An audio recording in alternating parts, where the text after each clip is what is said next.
I don't know what made me think I could do a solo hike that deep in the mountains. I wasn't new to hiking, but I had never done anything like this before.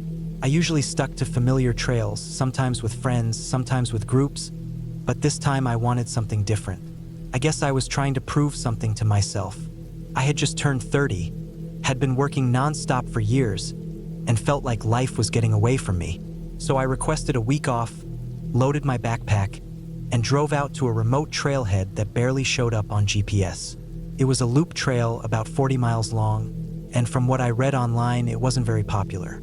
I figured I could knock it out in 4 days, maybe 5 if I took my time.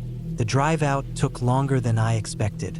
The last hour was down a gravel road with no signs, just the occasional wooden post with faded markers. I remember passing an old rusted-out truck with broken windows about halfway in. It looked like it hadn't moved in years.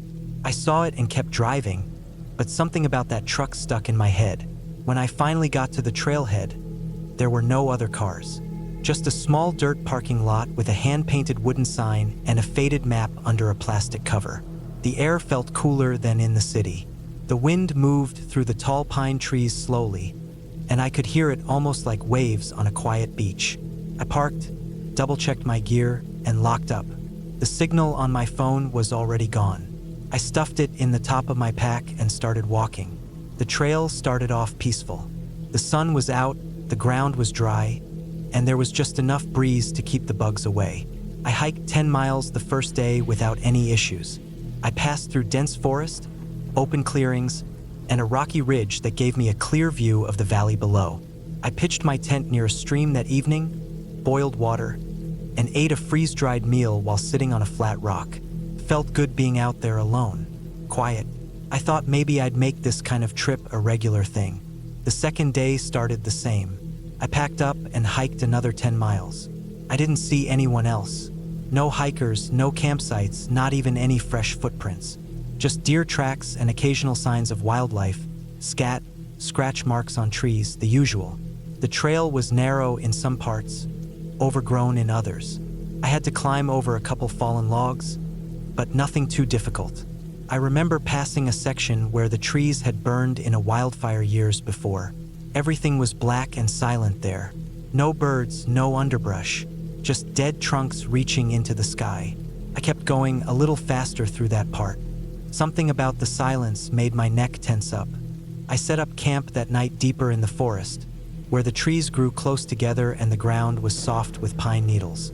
I found a flat patch between some boulders and used my headlamp to cook dinner. It was colder that night.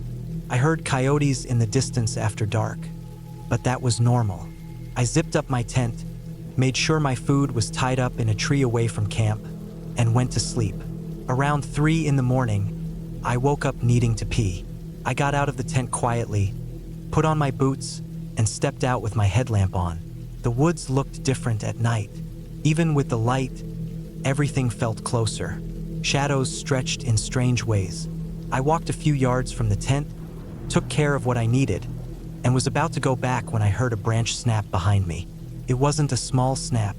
It was sharp, sudden, like someone had stepped hard on a stick. I froze, turned slowly, light scanning the trees. Nothing moved. I waited a minute, holding my breath, then walked back to my tent as quietly as I could. I didn't sleep much after that. In the morning, everything looked normal. I told myself it was probably a deer or a raccoon. I packed up and kept moving. That day, the trail got steeper. I had to climb some switchbacks and cross a narrow footbridge over a creek.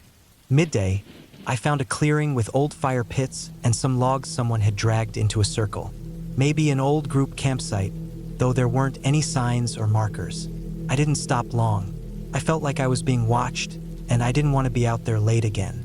That afternoon, I noticed something strange.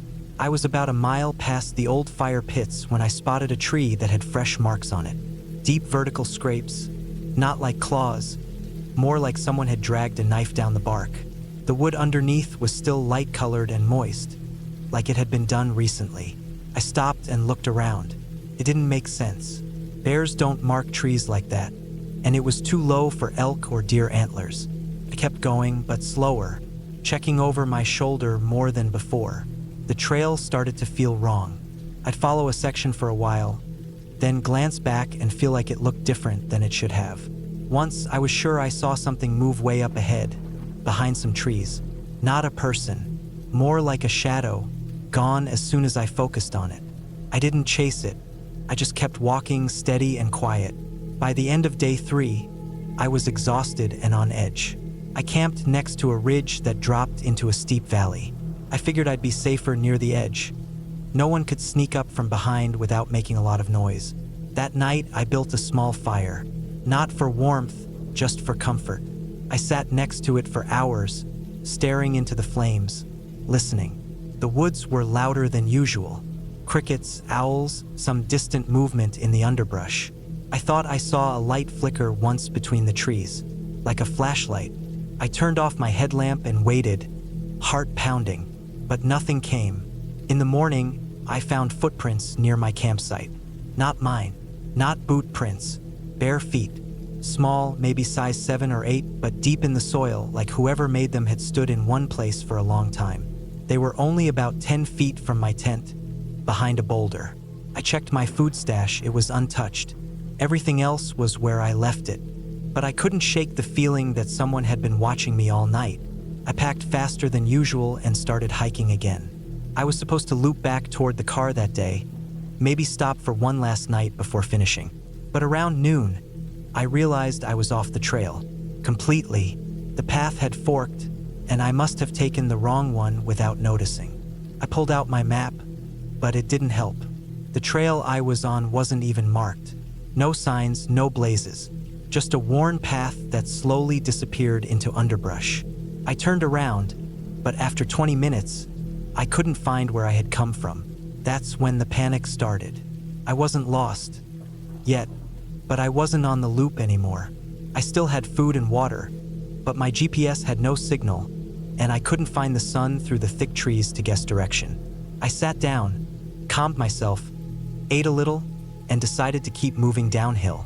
My plan was to follow the slope, find a stream, and hopefully reconnect with the trail or find a way out. Took hours, and the terrain got worse. Rocks, fallen logs, and thick underbrush slowed me down. I tripped once and cut my hand on a sharp branch. Blood smeared the strap of my backpack. I wrapped it in gauze from my kit and kept going. Around sunset, I stumbled into another clearing. This one was different. In the center was a structure, an old hunting blind, maybe, or a collapsed shack. Just wood and rusted nails, half covered in moss and branches. It looked abandoned for years. I didn't want to go near it, but I needed to rest. I stayed on the edge of the clearing and made a cold meal. No fire this time. I didn't want to attract attention. That night, I didn't sleep. I sat with my back against a tree, knife in hand, listening. I could hear footsteps again. Not animals. Slow, deliberate steps in the brush. I think there were more than one. They never got too close, but they circled the camp. All night, I held my breath every time they stopped. Sometimes for minutes. Then they'd move again. Around 4 in the morning, it started raining. The sound of the rain covered the footsteps, and that made it worse. I didn't know if they were still there. When the sky started to brighten, I grabbed my pack and moved. I didn't follow a trail anymore, just kept heading downhill. I slipped several times on wet rocks, tore my pants on a thorn bush, and nearly lost my water bottle in a stream crossing. I didn't care. I just wanted out. Around midday, I heard something, an engine, faint but real. I scrambled toward the sound and found a dirt road, a real one. I followed it for what felt like hours until I reached a locked gate and a small sign that said, "Private property, no trespassing." Past the gate, the road was clear. I climbed it and kept walking. Finally, around sunset, I reached a paved road and flagged down a passing truck. The driver was an older man. He let me in and asked if I was okay. I didn't answer much, just told him I got lost and needed to get to a town. He drove me 30 miles to the nearest one. I bought a motel room and sat in the shower for almost an hour. My body was scratched, bruised, dirty. My eyes were bloodshot. I looked like someone who had been through something I couldn't explain. I never found out who was in those woods. Rangers said there were no reports of other hikers in that area. They offered to check it out,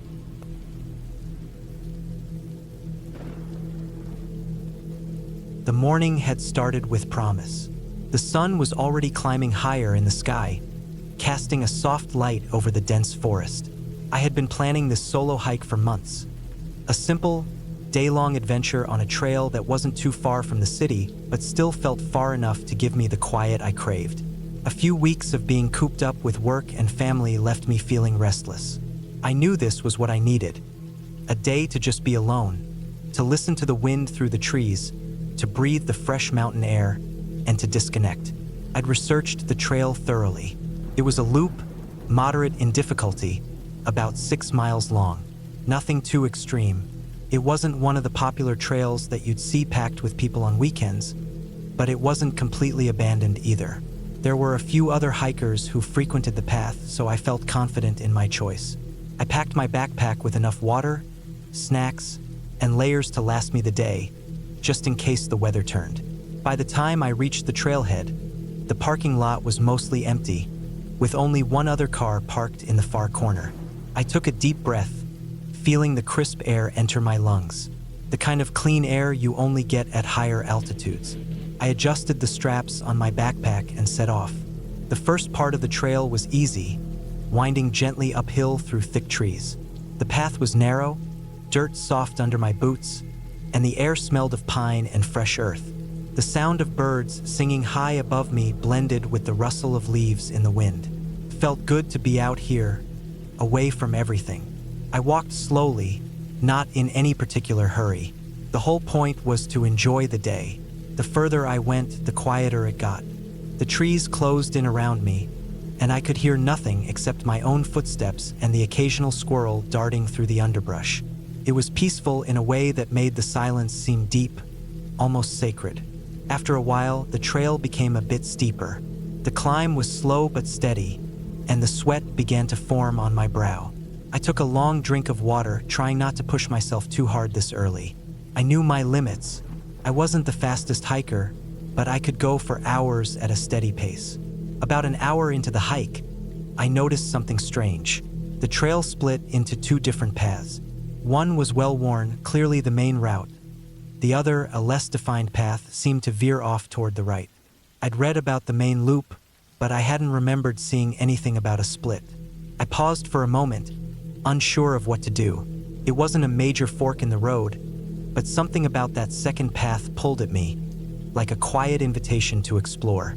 I had a map with me, of course, but the idea of taking the unknown route intrigued me.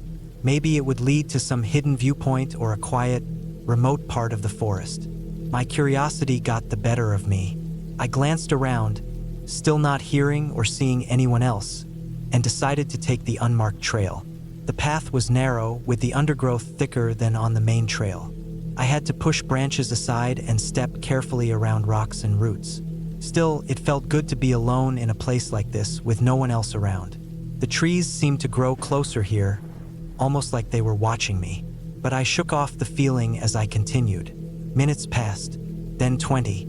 I could still hear the faint sound of wind and occasional animal noises. The trail started to become less and less clear. It wasn't just a matter of uneven ground anymore. The path was almost disappearing into the forest. I stopped for a moment to look around, trying to figure out if I had taken a wrong turn. That's when I noticed the faint, unsettling change in the air. It wasn't anything I could pinpoint at first. The wind had stopped. The birds were silent. I couldn't hear any animal movement, just stillness. A stillness that made me feel like I was being watched, not by anything specific, but by the entire forest. It was a feeling I couldn't shake, no matter how many times I looked over my shoulder. I told myself I was being paranoid. The mind does strange things when you're alone in the woods. I checked my map again, trying to reassure myself that I was still on the right track. But something about the surrounding trees, their density, their quietness, started to unnerve me. Despite the unease, I pressed on, assuming the path would open up soon. But it didn't. The further I went, the more the landscape changed. The trees grew closer together, their branches intertwining above me like a canopy. The forest floor was damp and thick with mud, making every step feel heavier. The sounds of the forest remained muted. It was as if I had stumbled into a forgotten corner of the wilderness that no one had visited in years. The trail was barely a trail anymore, more of a series of faint markings in the ground where people had obviously passed through before me. But the undergrowth was so thick now that I couldn't see more than a few feet ahead. I pulled out my compass and checked it against my map, but there was no marked trail in this direction. I stood there for a moment, uncertainty creeping in. There was no longer a clear way forward. Should I turn back? But then I thought of how far I'd already come. I'd gone off the main path, and I didn't want to admit to myself that I had gotten lost. So I chose to keep going, hoping the trail would soon open up again. The deeper I went, the heavier the air became. It was thick with moisture, and the scent of wet earth mixed with something else, something faintly rotten, like decaying wood. I paused, trying to shake the unsettling feeling. But no matter how many times I looked around, there was nothing in sight but trees and shadows. It was at that moment that I heard something, a faint rustling, distant but distinct. It wasn't the typical forest sounds of leaves blowing in the wind or animals moving through the brush. No, this was something else. It wasn't a sound that should have been there. I froze, holding my breath, listening. The rustling continued, growing closer. It was coming from the direction I had just passed through. At that moment, the hairs on the back of my neck stood up. Something or someone was out there. I told myself it was probably just an animal, something large moving through the trees, but the sound didn't make sense. It wasn't the shuffle of a bear or the crunch of a deer's hooves. It was deliberate, steady. I turned around, trying to peer through the thick trees. Nothing, just the dark, quiet forest. Then, out of nowhere, there was a loud snap of a branch breaking, and I jumped. My heart was pounding in my chest. I forced myself to calm down. Could still be an animal, but now I was starting to wonder if maybe I wasn't the only one on this trail. I made the decision to head back to the main path. This place, whatever it was, didn't feel right. As I turned to retrace my steps, a shadow darted across the corner of my vision. I froze, my feet stuck to the ground. The hair on my arms stood up. This wasn't just an animal. Something was wrong. Something was watching me. Without thinking, I started to run.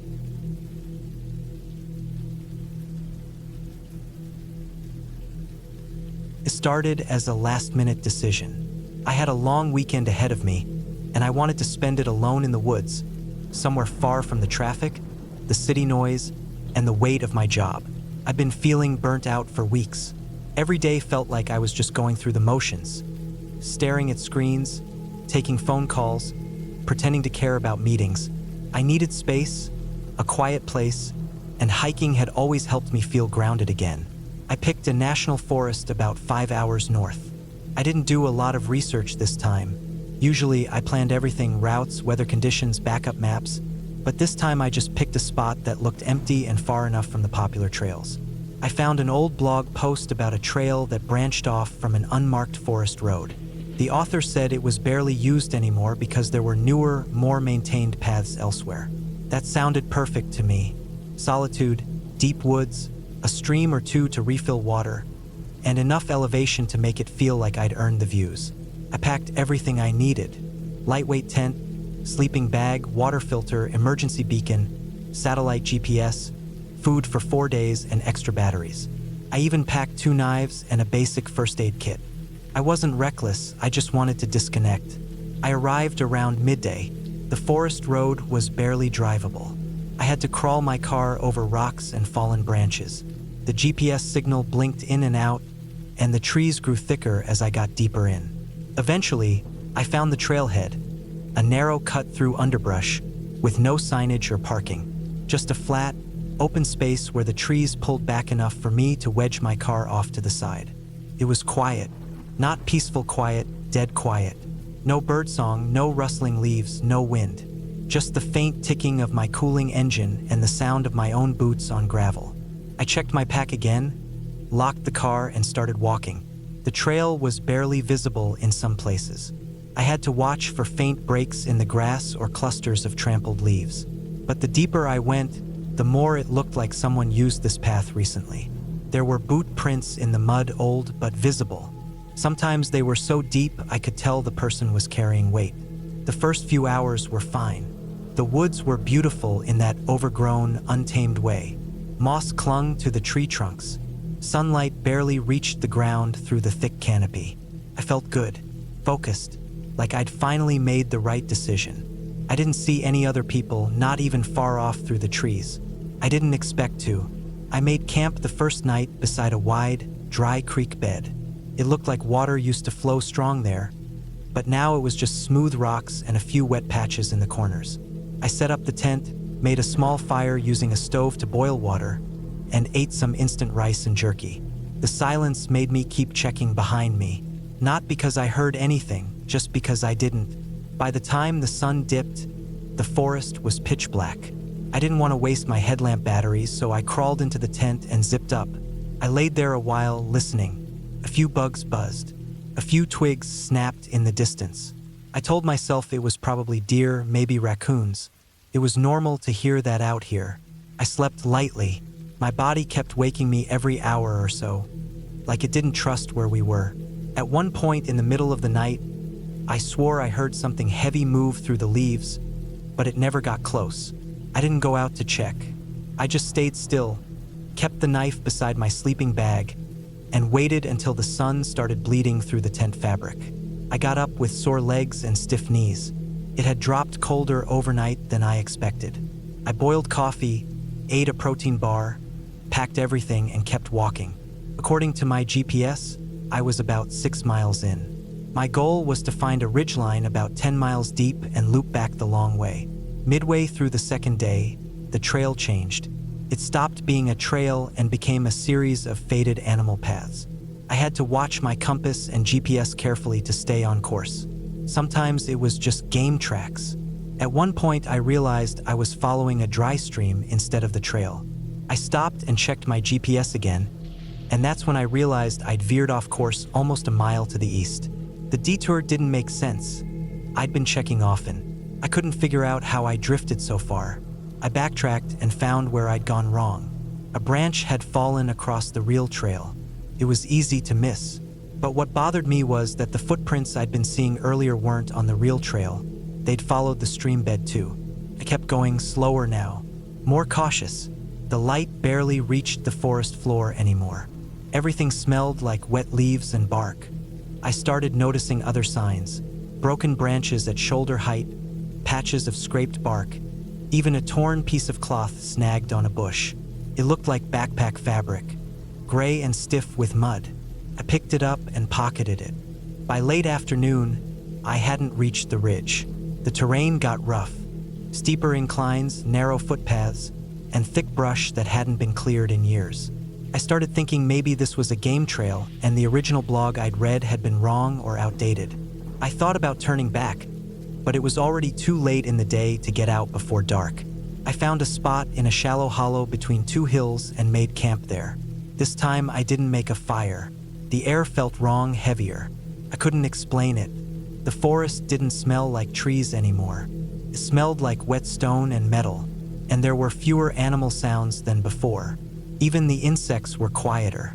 I ate in silence and climbed into my tent. Couldn't sleep. There were sounds that night, clearer than before.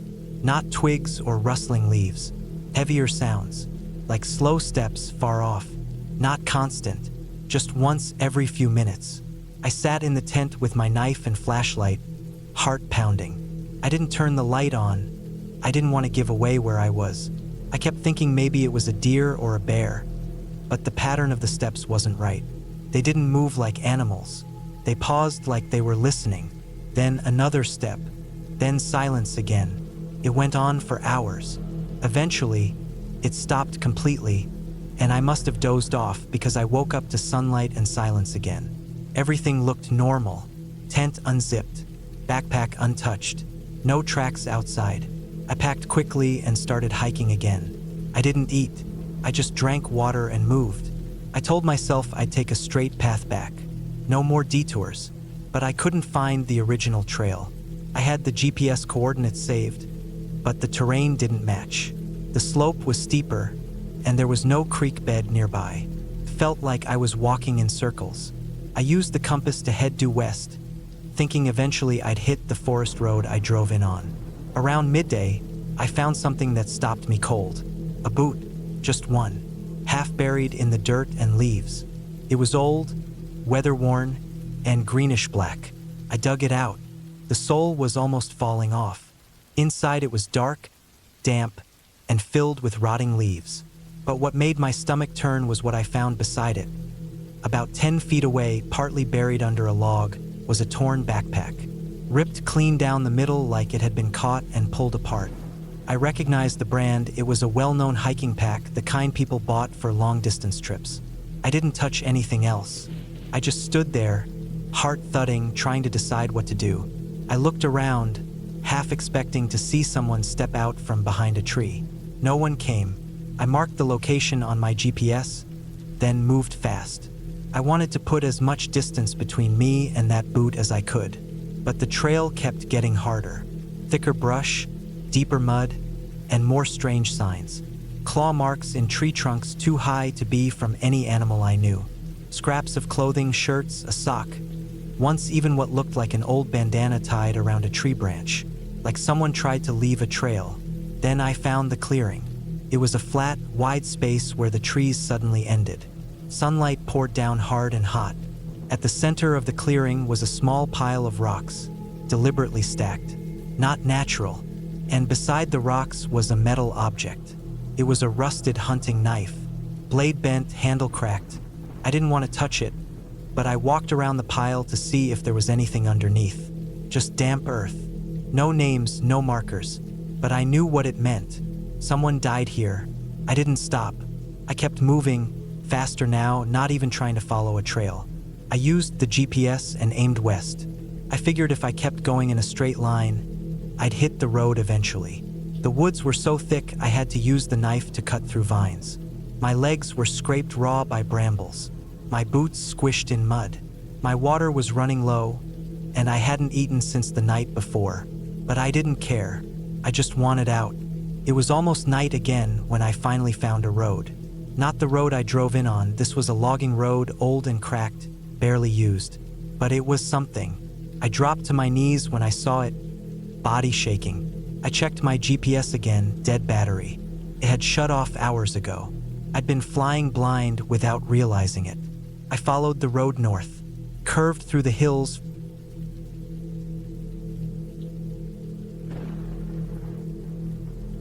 I had never been much of a hiker. Sure, I'd done a few easy trails here and there, but never anything that could truly be called a challenge. When I decided to take a solo hike up the mountain, it wasn't supposed to be a big deal. I had the necessary gear, a map of the trail, and a general idea of the area I was heading to. But as I started my journey that morning, I had no idea what would unfold and how deeply it would shake me. The sun had just started rising when I parked my car near the trailhead. The air was cool, and the forest around me was alive with the sounds of birds and rustling leaves. There was something peaceful about the early morning, something almost sacred. I had a few hours to spare, and I wasn't in a rush. The mountain trail was relatively quiet for a Saturday, which was exactly what I wanted. The trail was well marked at first, and I followed it easily, my boots crunching over the dirt path, the smell of pine trees in the air. As I ascended, the trees grew denser, the sunlight less able to penetrate through the thick canopy above. The peacefulness of the forest was comforting, and for the first time in a long while, I felt a kind of serenity that I hadn't realized I was missing. After an hour of hiking, I started to notice a strange quietness around me. It wasn't the typical silence you get when you're deep in the woods, where the noise of nature seems to fade into the background. No, this was different. It was as if the forest had become too quiet. The birds that had been chirping earlier were gone. The wind had stopped rustling the leaves. It was an unnatural stillness that settled in. I tried to shake off the feeling. I was alone in the woods, yes, but I was also fully prepared. I had my map, a GPS, and enough water to last me for hours. There was no reason to feel uneasy, but as I continued to walk, my thoughts began to wander. Maybe it was just my imagination playing tricks on me. It had been a while since I'd been out in nature alone, and I was beginning to feel the weight of isolation. It's easy to convince yourself that something's off when you're far from civilization. The trail had started to narrow, the path twisting and turning through thicker foliage. I'd passed a few other hikers earlier, but now I hadn't seen anyone for a good 45 minutes. The silence seemed to press down on me, the weight of it suffocating. My footsteps grew louder in the quiet, and I felt a little uncomfortable, but I kept pushing forward, determined to complete the hike. At some point, I decided to take a break. I found a small clearing with a view of the valley below, where the mountain began to level out a bit. I sat down on a rock, took off my backpack, and unzipped it to grab my water bottle. I glanced around, taking in the scenery. The view was stunning, but something about the way the landscape stretched out before me felt wrong. It wasn't the view itself, it was the way it made me feel, like I was being watched. I dismissed the feeling, chalking it up to my growing sense of unease. It was probably just the isolation getting to me. As I drank the water, I noticed a trail marker up ahead. It wasn't the usual wooden post with paint. This one was carved directly into the bark of a tree, faintly scratched, almost as if it had been left there hastily. I wasn't sure if that was normal, but I had no reason to worry. It was likely just another marker. Still, there was something about the marker that bothered me. Maybe it was the way it seemed out of place, or how fresh the scratches on the bark looked, as if someone had just made them. I stood up, adjusting my backpack, and decided to keep moving. The trail became even steeper as I continued, the path now winding through rocky outcrops.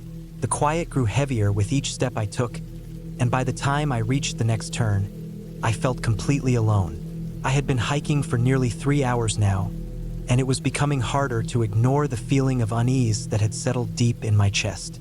The sky was still clear, but the sunlight seemed dimmer, as if the clouds were starting to gather, blocking the sun's rays. I checked my phone for a signal, nothing. No bars. I wasn't particularly surprised. I had anticipated the lack of service. What unsettled me was the realization that I hadn't seen another hiker for nearly an hour.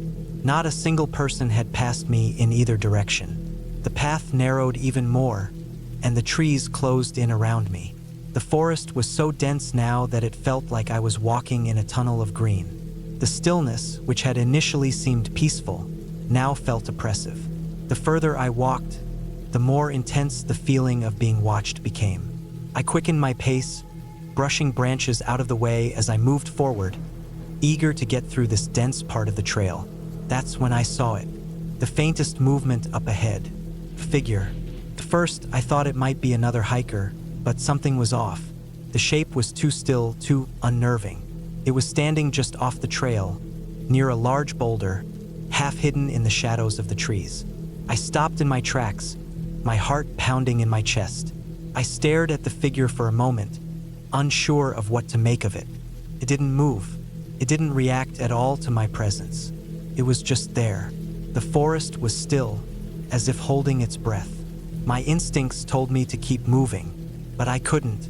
I stood frozen in place, my mind racing, trying to make sense of what I was seeing. The figure was wearing what looked like dark, tattered clothing, blending into the surroundings so perfectly that it almost seemed like part of the forest itself. The longer I stared, the more I felt the urge to run, but my legs wouldn't cooperate. I wasn't sure if I was dealing with another hiker, or if this was something else entirely. And then the figure moved. It was subtle at first, just a shift of weight, but it was enough to make my heart stop. It took a slow, deliberate step toward me, and I froze, a cold sweat breaking out on my skin. My mind screamed for me to run, but my body was paralyzed with fear. I glanced around, searching for a way out. The trail was narrow, and the forest was too thick for me to easily maneuver around the figure. I was trapped. The figure took another step toward me, and I finally snapped out of my daze.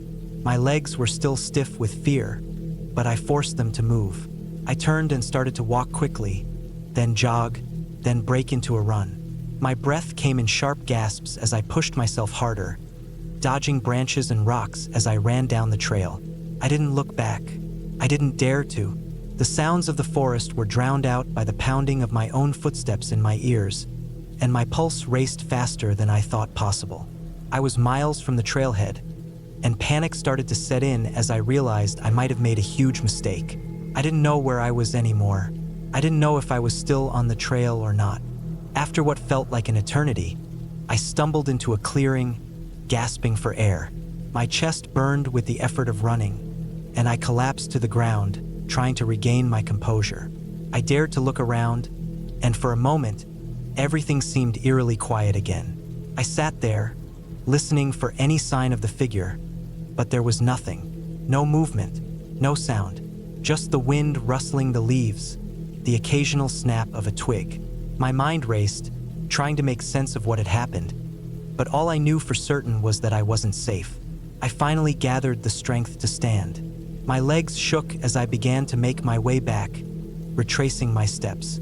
The adrenaline was still coursing through me, and I was hyper-aware of every sound, every rustle in the trees.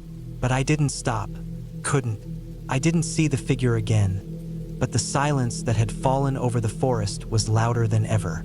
Felt like the trees themselves were watching me, waiting. The weight of the air was thick, and I quickened my pace as I neared the trailhead. When I finally saw my car in the distance, relief washed over me like a tidal wave. I didn't even stop to look back as I got into my car and locked the doors. I didn't care if the forest behind me was peaceful again. I didn't care if there was an explanation for what I had seen. All I cared about was getting out of there. The drive back home felt endless, my heart still racing, my hands still trembling on the steering wheel. But I had made it out. I had survived. The encounter in the woods still haunted me, but at least I knew one thing for sure. I wasn't going back.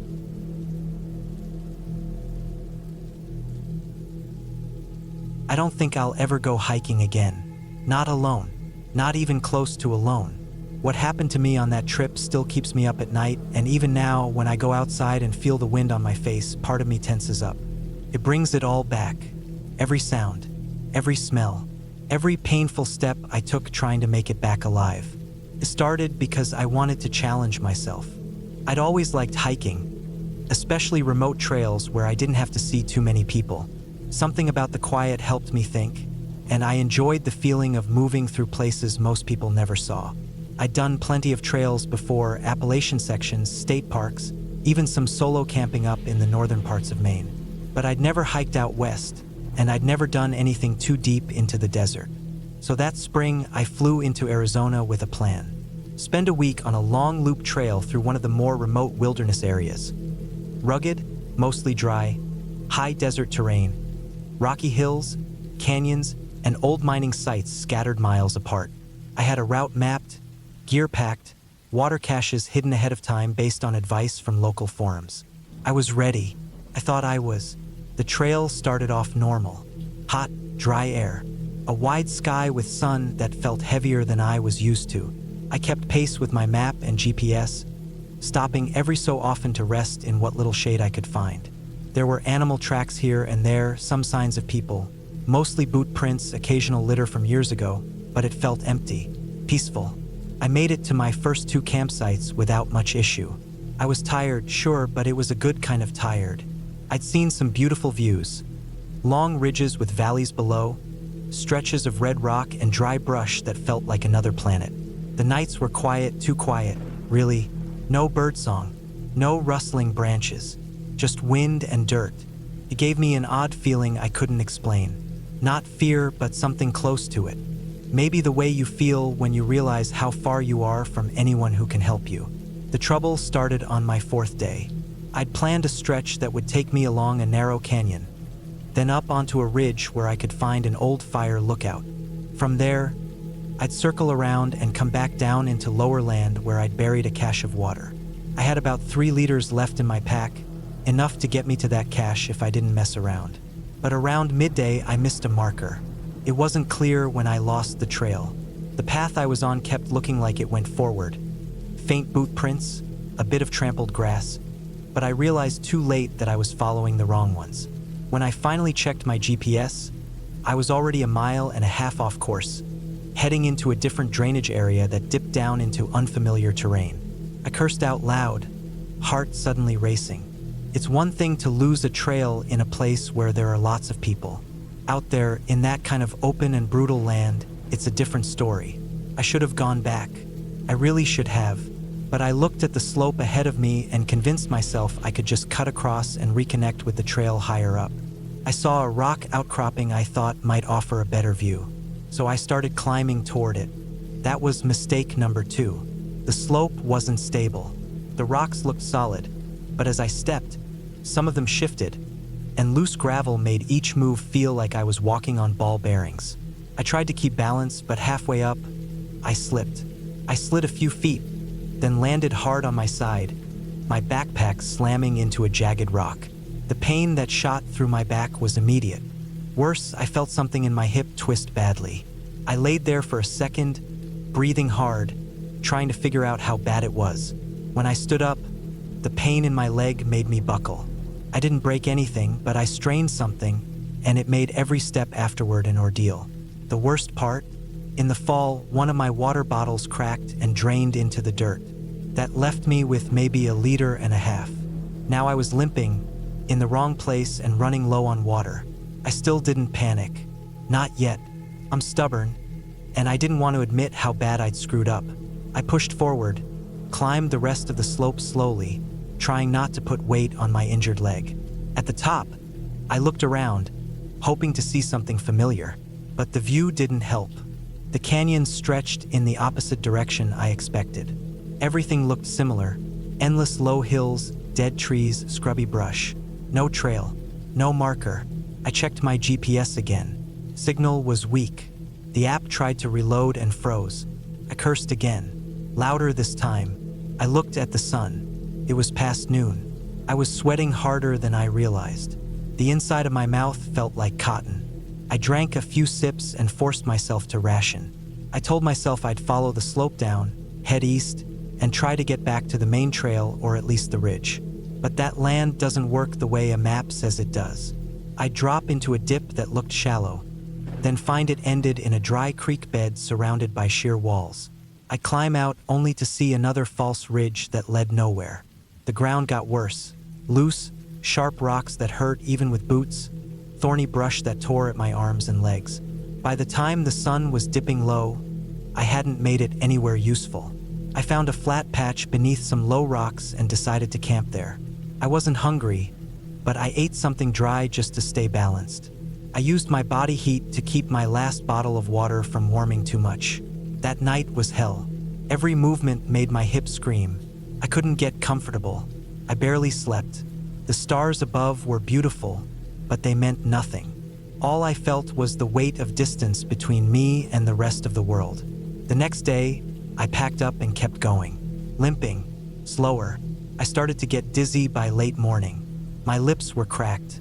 The heat bounced off the rocks like it was trying to cook me.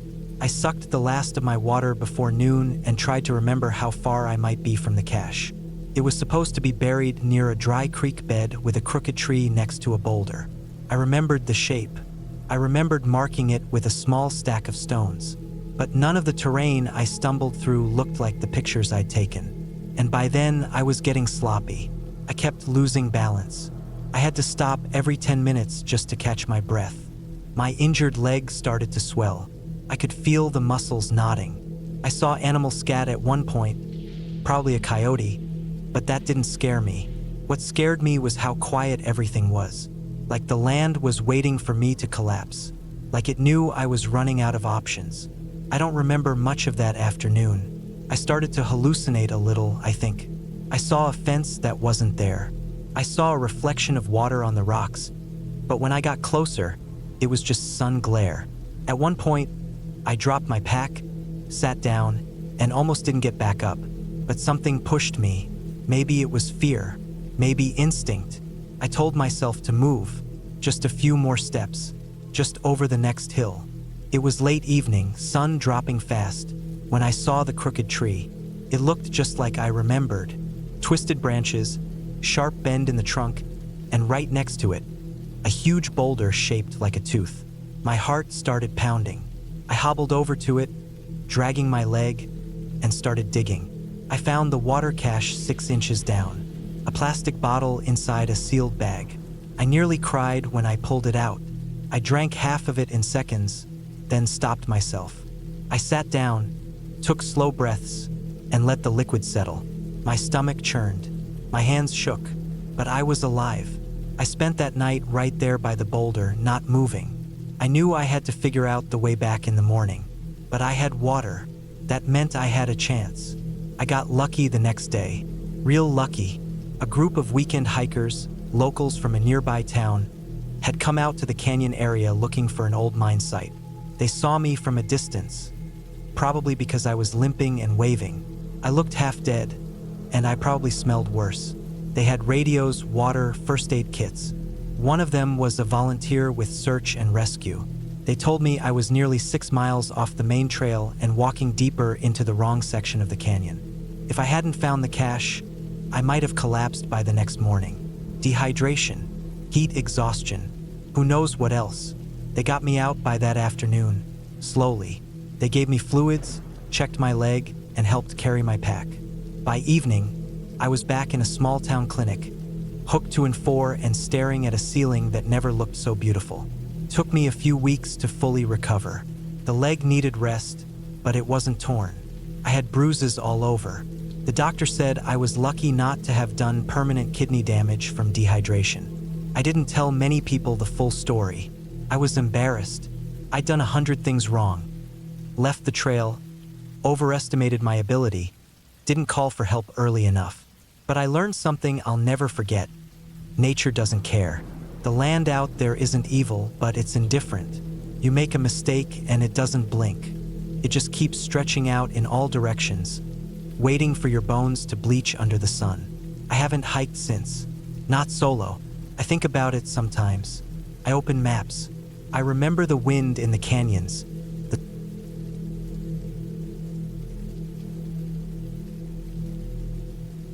I had been hiking for a while, long enough to feel my muscles ache and my mind start to lose focus. The day had started clear, a perfect morning to get out and away from everything. I had been meaning to escape for a while. The world back home had started to weigh on me a bit more than usual, and I figured a solo hike would give me some peace. So, I drove up to the nearest trailhead, which was about an hour from my house. The spot was one I knew well, though I hadn't been in a few years. It wasn't a particularly challenging hike, but it had enough elevation changes to get the heart pumping. I thought it'd be a good way to clear my head. I parked my truck in the small lot, grabbed my pack, and set off down the trail. It was a typical forest hike, narrow, winding paths through trees, the occasional break in the trees to catch a view of the valley below. There were a few people around at first, but they quickly filtered out of sight. By the time I was a few miles in, I hadn't seen anyone for a good while. The trail was mostly shaded by thick trees, and the air felt cool under the canopy. It was the kind of hike where you could hear every rustle of leaves or snap of a twig underfoot. It was peaceful at first, the kind of quiet that settled my nerves. But after a while, that same quiet became unnerving. No birds, no wind in the trees, just the occasional rustle of small animals in the underbrush. By the time I reached the point I'd aimed for, the top of a small ridge with a view of the valley, I started to feel a little off. Nothing too noticeable, just a subtle change. My thoughts became a little less clear, like the calm of the hike was trying to push me into something heavier.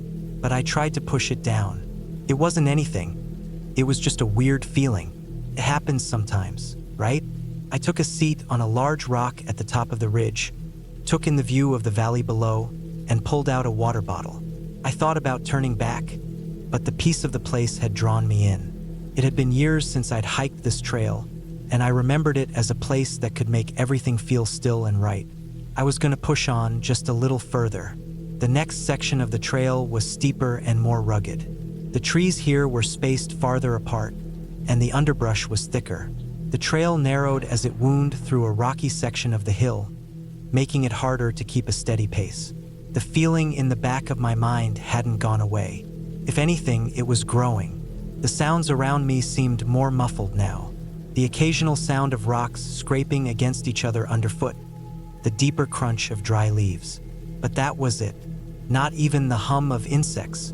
I came to a section where the trail cut through a small valley between two ridges. The trees here were smaller, their branches low and tangled, almost like they were reaching out to grab at me. The air had turned thicker, and it felt a little warmer here too. Not exactly oppressive, but enough to make me uncomfortable. As I continued forward, I noticed something odd. A distant noise, barely audible. But there, it sounded like a kind of low, mechanical hum. It was hard to place, almost like the sound of an engine running far off. But the further I hiked, the more I was convinced it was something natural. Maybe just the wind, maybe an animal, but it was just off enough to make me uneasy. I took another sip of water and tried to shake the feeling. It was just a weird noise. No big deal.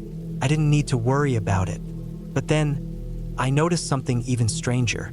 The trail, which had been clearly marked before, seemed to be getting harder to follow. The footprints in the dirt were sparse, and the trail itself was becoming more obscured by fallen leaves and loose rocks. The further I went, the more confused I became. I should have turned back by now, but I was stubborn. I stopped and checked my phone. The signal was spotty, nothing more than a few bars at best. That didn't help either. I was starting to feel the unease settle deeper into my chest. Then came the silence. Complete silence. No insects, no rustling of animals, not even the sound of wind, just the occasional crack of a branch underfoot. That's when I really started to get nervous. You know how your body has this sense of something being wrong before your mind can catch up with it? That's how it felt. I kept walking, but the path didn't seem to open up as it had before. It was as if the trees were growing thicker around me, closing in just a little more with every step.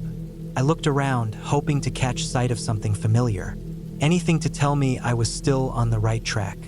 But all I could see was the dense thicket of trees, the gnarled roots climbing up the sides of the path. My heartbeat picked up a little. My mind began to race, and I couldn't help but feel like I was being watched. But there was nothing, no movement in the trees. Still, that crawling sensation at the back of my neck. I moved on for what felt like hours, though it couldn't have been more than a few miles. The trees seemed to grow even thicker as I hiked deeper, and the trail became increasingly hard to navigate. It was hard to keep track of my own steps. That's when I saw it. A figure in the distance, standing between the trees. I froze. It wasn't clearly visible, but there was something there. It looked like a person. I blinked, rubbed my eyes, but when I looked again, there was nothing. It had disappeared into the trees. My heart hammered in my chest. My breath caught in my throat. My legs moved before my mind could catch up, and I started walking faster. I knew I should have stopped. I knew I should have turned around, but the urge to keep moving, to keep going, was too strong. The silence grew heavier, and the air thickened. I had to find the trail again. I had to get back. It felt like hours before I saw the first sign of a way out. An old trail marker barely visible through the trees. It was faded and the paint was chipped, but it was there. I followed the marker, heart racing, legs burning, until I finally broke out of the trees and onto a small clearing. It was an old, abandoned campsite, the remnants of a fire ring still visible. I took a deep breath, relieved. The hum in my ears faded. The air was cool again, and I could hear the distant rustling of trees. I wasn't out of the woods yet, but I was close. I found a rough path leading out of the clearing, followed it, and, after a few more minutes of walking, I finally saw the trailhead again. The truck was still there, parked in the same spot I'd left it. It looked almost welcoming. I'd never been more grateful to see it. I took a deep breath and sat down in the driver's seat, starting the engine with trembling hands. As I pulled out of the lot, I glanced in the rearview mirror. The forest, dark and thick, stood behind me. For the first time in what felt like forever, I felt like I had finally escaped, and I wasn't planning on going back, ever.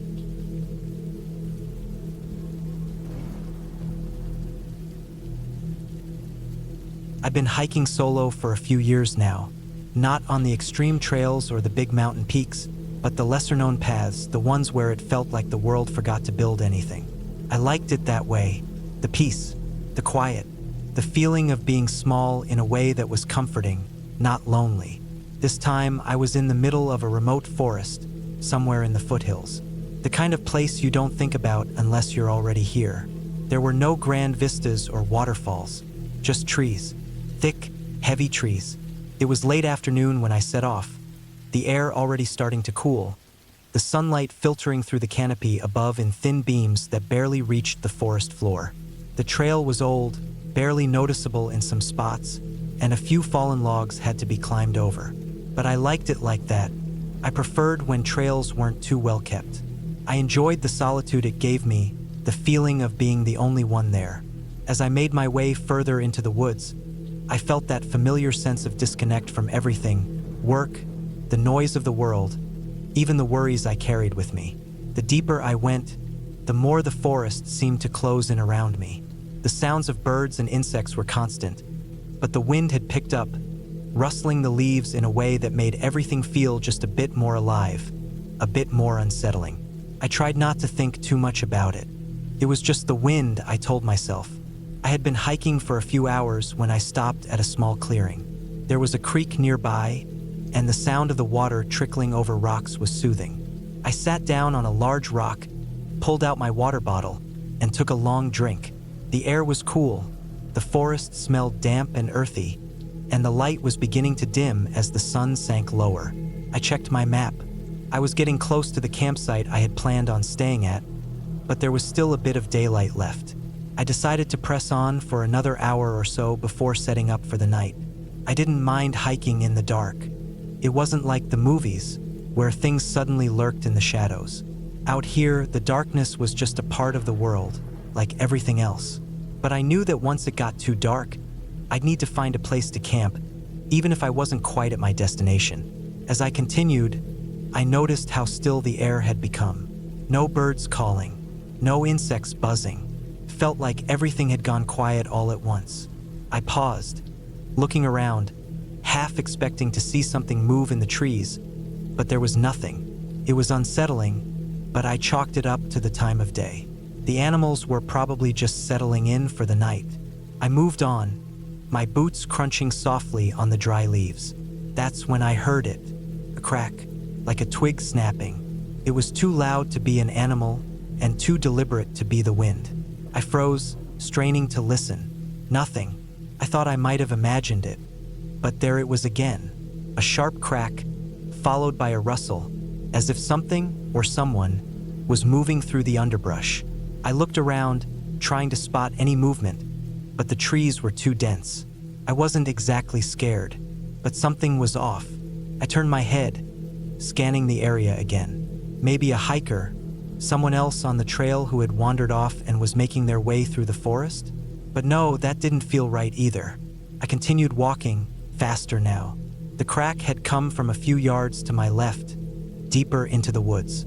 I figured I'd just move on, make it to the campsite and forget about it. But the silence that followed was heavier now, as though the forest was holding its breath. And then I heard it again, closer this time.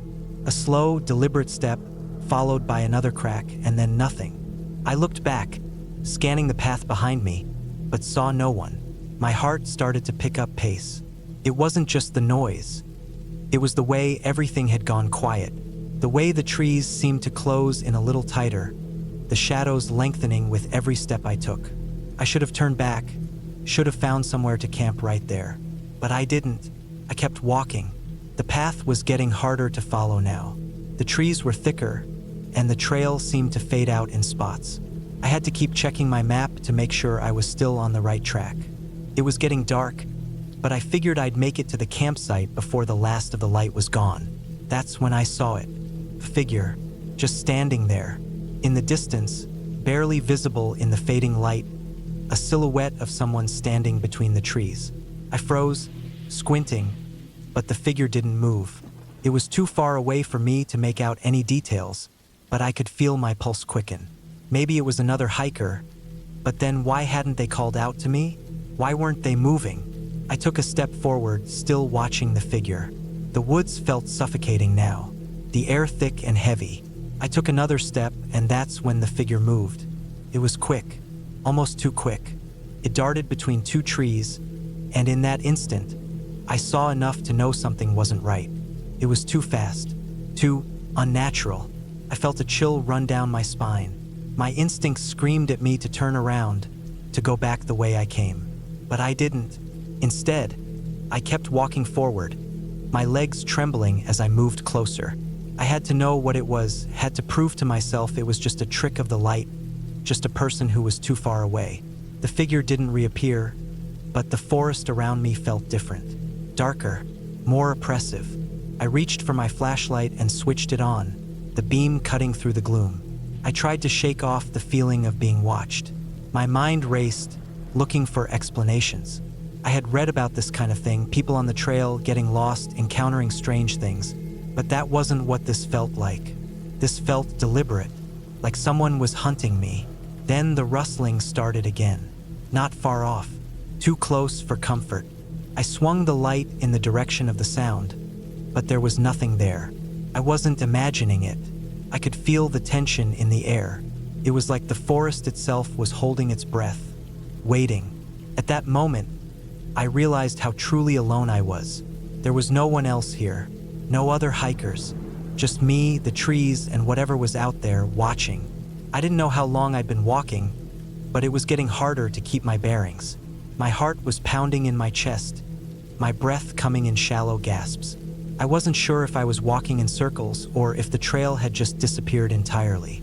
The forest was closing in on me, and I couldn't escape the feeling that something was just behind me, following my every step. The last bit of light was almost gone when I finally saw it. A small clearing up ahead. My heart skipped a beat. I wasn't sure if I'd ever been so relieved to see an open space. I could set up camp here, at least for the night. It wasn't the campsite I had planned for, but I didn't care. I just needed to be somewhere open where I could see.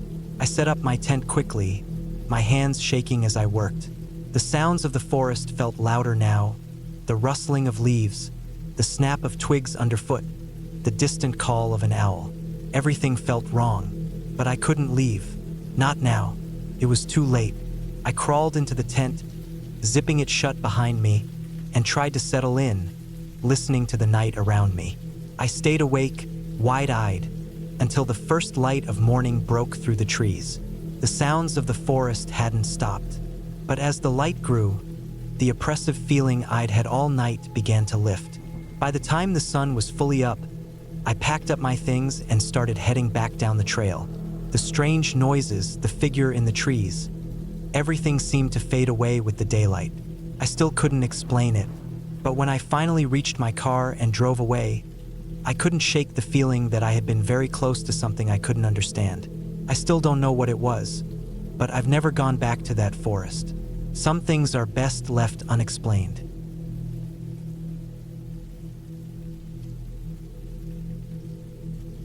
It was supposed to be a simple hike, just a quick getaway to clear my mind and reconnect with nature. I had done it countless times before, just a quick weekend trip to the trails that wound through the dense woods near the edge of the national park. Nothing special, nothing extraordinary, but for some reason that day felt different. I parked my car near the trailhead early in the morning, long before the sun had risen high enough to burn off the chill in the air. The world was quiet, save for the rustling of leaves and the occasional bird chirping in the distance. My backpack, full of water, snacks, and a first aid kit, was a familiar weight on my shoulders. The trail ahead of me looked inviting, a narrow path surrounded by towering trees, their branches barely beginning to show signs of new life. As I stepped onto the trail, I felt that familiar surge of peace. There's something about being alone in the woods that gives me a sense of clarity, a chance to just think and breathe without the distractions of daily life. The only sounds I could hear were the soft crunch of leaves under my boots and the distant calls of animals. It was perfect. The first hour was smooth. The trail was relatively easy, a gentle incline that didn't leave me winded. I kept a steady pace, enjoying the solitude, my mind wandering through random thoughts. How long had it been since I'd hiked for more than just exercise? Too long, probably. I remembered my childhood hikes, the ones I'd taken with family. Back then, the forest had been a magical place, a land of adventure and discovery. Now, it was just a backdrop for my thoughts. Around the second hour, things started to feel off. I couldn't put my finger on it at first. It was just that subtle change that happens when you've been out in nature long enough to notice the small shifts in the atmosphere. The air felt thicker, more oppressive, as though the trees were closing in on me. I stopped for a moment to adjust the straps on my pack and take a drink of water. That's when I noticed something strange. The trail was silent. I mean, eerily silent. The usual hum of insects, the distant chatter of birds, it was all gone. I could hear my own breath, the faint rustle of my jacket as I moved, but nothing else. Even the wind, which had been brushing through the leaves earlier, had stopped. I glanced around, my eyes scanning the forest, but everything seemed normal. The trees were still, their branches swaying only when the occasional breeze stirred. The path before me stretched on, unchanged. Yet, something felt wrong. I shrugged it off. Maybe it was just my imagination. After all, it wasn't the first time I'd been out here and felt like I was being watched. Like the woods themselves were aware of my presence. But still, there was a knot in my stomach that wouldn't go away. I pushed forward, trying to ignore the uneasy feeling gnawing at me. The trail narrowed as I continued, the trees growing closer together, their trunks thick with age. It was around this point that the trail began to change. Instead of the steady incline I had been following, the path dipped sharply, leading down into a hollow. The woods felt denser, the shadows deeper. I paused at the edge of the slope, considering whether I should turn back. The last thing I wanted was to get too deep into the woods and lose track of time. But the thought of turning around, retracing my steps all the way back up, didn't seem all that appealing. I was already far enough in, and I could still see the faint outline of the trail on the other side of the hollow. It didn't look dangerous, just steeper. Against my better judgment, I continued. The descent was slow at first, the trail slick with damp moss and the occasional loose rock. I had to be careful with each step, making sure not to slip. I had done this kind of thing 100 times before, but this time something felt different about it. The slope seemed to stretch on longer than it should have, and with every step I took, the air grew thicker. When I finally reached the bottom, I paused again, looking up the slope I had just descended. There was a momentary hesitation in my chest, a cold feeling in my gut. The forest at the bottom of the hollow was quieter than ever. I scanned the area, my eyes flicking between the trees, the thick underbrush. Nothing, no movement, nothing to explain the strange unease that had settled over me. But I forced myself to move forward. The path was clearly marked, winding through the trees, and I couldn't turn back now. So I pressed on. The next hour was a blur. I remember walking, but it's like my mind wasn't fully present, like I was on autopilot, just pushing through the woods without really processing anything. The air had gotten colder, and I noticed my breath more now, misting in front of me. The trail had narrowed further, and the trees were packed tighter together. The feeling of being watched intensified with every step. Eventually, I came to a small clearing, the trees parting just enough for the sun to spill through. The clearing wasn't very big, maybe the size of a small living room, but it felt like a trap.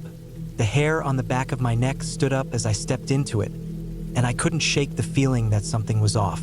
I quickly moved across the clearing, heading toward the far edge, but I didn't want to stop for long. I could feel my heartbeat quicken, like I was being herded toward something I didn't want to face. When I reached the edge of the clearing, I found myself standing at the foot of a large, rocky outcrop. The rocks jutted out from the hillside, creating a natural overhang. I could see that the trail climbed up beside the rocks, a narrow ledge of packed dirt that led up to the next ridge. But as I took a step toward the ledge, I froze. There, just beyond the edge of the outcrop, I saw something strange. A figure. At first, I thought it was a person, just someone else out on the trail. But the figure didn't move. It was standing still, too still, almost as if it were waiting for me. My heart raced. I blinked, and the figure was gone. I quickly turned my gaze to the surrounding area, but there was no one there. No sign of movement, just the trees, the rocks, and the empty trail. I swallowed hard, trying to calm myself. Maybe it was just a trick of the light. Maybe my mind was playing tricks on me. After all, I had been out here for hours, and my sense of time was starting to warp. But something told me I wasn't alone. I decided to keep moving. The ledge looked manageable, but as I climbed, my thoughts kept racing. What had I seen back there? Person or something else? I couldn't shake the feeling that someone was watching me. When I reached the top of the ridge, I paused to take a break. My hands were shaking, and my legs felt like jelly. I sat on a large rock, taking deep breaths, trying to ground myself. The last thing I wanted was to panic out here. The trail was still ahead, and I could turn back, retrace my steps, and find my way back to the car. But when I looked ahead, I saw that the trail didn't continue. There was nothing but thick brush, the path disappearing into dense undergrowth. I frowned, unsure of what to do. I pulled out my map, but it didn't match what I was seeing. The trail I had been following didn't show any changes like this. No brush, no sudden dead ends. A sudden cold gust of wind swept through the ridge, and I shivered, suddenly aware of how isolated I was. This wasn't right. I didn't know where I was anymore. I turned back, trying to retrace my steps. But when I looked down at the hollow I had come from, I couldn't see it anymore. The trees had closed in so tightly that the landscape had shifted entirely. I felt like I was trapped in a maze, the woods around me folding in on themselves. I wasn't sure how long I wandered. Could have been hours, or it could have been just a few minutes. The forest was silent again, and I felt my sense of direction slipping. I had been here before. I had hiked these trails so many times, and yet I couldn't find my way back. Just as the panic started to set in, I heard it. The faint sound of a stream, running water. My heart jumped, and I started moving toward the sound. I pushed through the underbrush, stumbling over rocks and roots, and finally, after what felt like an eternity, I reached it. The stream. The water was clear and cold, and I knew that it would lead me back to the main trail. I followed the stream downstream, knowing that it would eventually cross the trail I had been on. When I finally emerged from the trees and saw the familiar path ahead of me, relief flooded through me. I wasn't lost anymore. I could hear the faint sounds of other hikers in the distance, the buzz of life returning to the air. I made my way back to the trailhead, my legs trembling with exhaustion, but I was no longer afraid. The woods had given me a scare, but I had made it out. I'd find my way home, and next time I'd be more careful.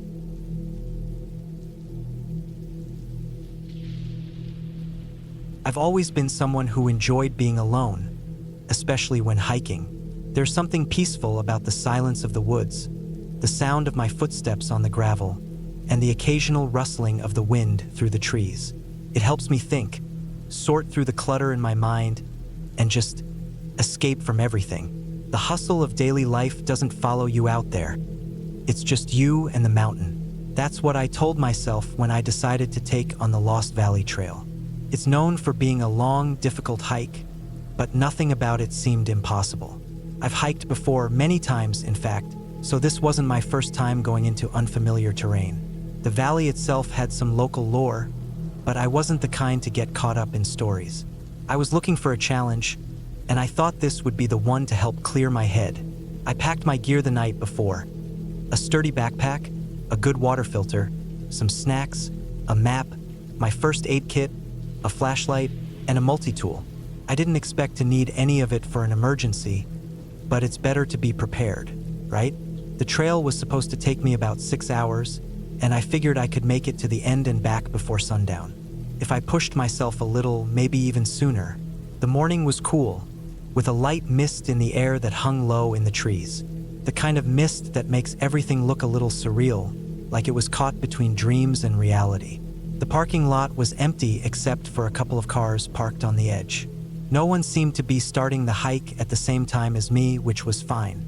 I enjoyed the solitude. The trailhead was easy to find, clearly marked with a wooden sign that pointed me in the right direction. I double-checked my map before taking my first step and made sure everything was secure on my back. The first stretch was gentle, winding along a small creek that ran through the woods. The water was clear, trickling over smooth stones, and the sound of it was calming.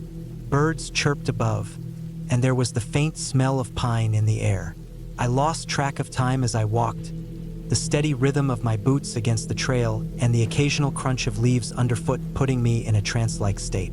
The path gradually began to climb, and I could feel the air get thinner. My breathing slowed but remained steady, and I adjusted my pack straps to keep the weight balanced. As the elevation increased, the trees grew denser, the forest more enclosed. The further I went, the fewer signs of human presence I encountered. I'd passed a few trail markers at first, but they became more sporadic as I ventured deeper. I had the feeling of being cut off from the world, like I was entering a place that was untouched and isolated. The higher I went, the more the landscape began to change. The trees, mostly pines and oaks, started to give way to tall grasses and scattered boulders.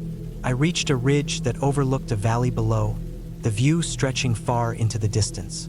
I paused to take it all in. The world looked so vast, so peaceful from up here. There was something beautiful about the quiet isolation, something that made me feel small in the best way possible. But with the quiet came a kind of heaviness. I couldn't quite shake the feeling that I was being watched. It wasn't the kind of feeling you get from being paranoid. It was more subtle, like the woods were aware of me. I pushed the thought aside, telling myself it was just my mind playing tricks. By the time I hit the halfway mark, the terrain had become more challenging. Loose rocks, steep inclines, and narrow ledges made the trail more difficult to navigate. But I wasn't worried. This is what I came for, a real challenge. I moved cautiously, taking my time, knowing that one wrong step could send me tumbling down. I stopped for a short break to catch my breath and take a swig of water. The sun had risen higher in the sky, but the mist hadn't entirely burned off. The air was thick, humid, and made every breath feel heavier than it should. That heaviness, that feeling of being watched, was still there. It wasn't overpowering, but it lingered at the back of my mind. I pressed on, determined not to let it get to me. The next section of the trail was even steeper, and my legs burned with every step. I knew I had to be close to the summit, maybe just another hour or so. But when I rounded a bend in the trail, something caught my eye. It wasn't a person or an animal, but a shape, an unnatural feature in the landscape. I stopped dead in my tracks, squinting through the trees. A small stone structure, almost like a cairn, but too deliberate, too unnatural, sat just off the trail. It was a stack of rocks, some large, some small, piled together in a way that seemed almost ceremonial. The way the rocks were arranged felt wrong, like it wasn't a random collection of stones. It looked too organized, like it had been built with purpose. I walked over to it, curiosity getting the best of me. I knelt beside it and touched one of the stones. It was cold, and there was something about it that made my skin prickle. I couldn't explain it. It wasn't anything supernatural, just an odd sensation, like the air around the structure was heavier than anywhere else on the trail. I shrugged it off, telling myself it was just my nerves. I took a quick photo, mostly for my own memory, then continued on, trying to ignore the gnawing feeling that stayed with me as I left the rocks behind. The trail narrowed further as I reached the last stretch before the summit. The trees here were gnarled and twisted, their limbs reaching out like twisted fingers. The air grew colder, and I could feel the change in the weather. I'd been on the trail long enough to know when a storm was coming, and the sky ahead had the faintest shade of gray creeping in. By the time I reached the summit, I was exhausted. My legs were sore, and my mind was beginning to feel foggy. The view from the top was breathtaking. The entire valley spread out before me, a carpet of green and brown, interrupted only by the occasional rocky outcrop or thin stream cutting through the earth. But despite the beauty, I couldn't shake the feeling that something wasn't right. The storm came quicker than I expected. 1 minute, the sky was clear, and the next, dark clouds were gathering, swirling ominously overhead. A chill ran down my spine as the wind picked up, rustling the trees and sending the leaves into a frenzy. I turned to head back down, realizing I'd spent longer at the top than I should have. I made it halfway down the trail when the rain started to fall. It came in sheets, heavy and relentless, soaking through my jacket and quickly turning the path into a slippery mess. I picked up the pace, my eyes scanning the trail for any sign of shelter. The temperature dropped quickly, and the cold, wet conditions made every step more difficult. The trail, once so familiar, now felt treacherous. I slipped once, then twice, my feet struggling to find solid ground. The rain was pouring down in a steady torrent, and my visibility was reduced to just a few feet ahead of me. It wasn't the storm itself that worried me, but the fact that I was alone, on a trail I hadn't finished yet. I couldn't afford to slip up now. It wasn't until I rounded a corner that I heard it, the sound of rushing water. It took me a second to process it. The creek, which had been a trickling stream on the way up, had swollen in the storm, and the water was now flowing quickly, dangerously close to the path. I could see the outline of the bridge I had crossed earlier, but it wasn't the same. The water was now flowing beneath it in a fast-moving torrent, and I realized that the bridge was no longer safe to cross. I stood there for a moment, weighing my options. I didn't want to risk crossing the bridge in these conditions, and turning back wasn't an option either. I knew the trail wouldn't loop around for much longer. My only choice was to wait. The storm had to pass eventually, and I could make a move once it calmed down. I found a large rock nearby and sat down to wait it out. I pulled my jacket tighter around me, trying to stay warm, and took deep breaths. I kept telling myself that it was just a storm, nothing more. The rain continued to pour, but the wind had died down, and I could almost feel the air calming. It felt like hours before the storm let up enough for me to move again. The rain had slowed to a drizzle, and the creek had settled down. I cautiously crossed the bridge and continued down the trail, keeping my pace steady. When I reached the trailhead again, I was relieved to see that the parking lot was still empty. I didn't care. I was just glad to be back. By the time I made it to my car, the storm had passed completely. The sky was clearing, and the sun was beginning to peek through the clouds.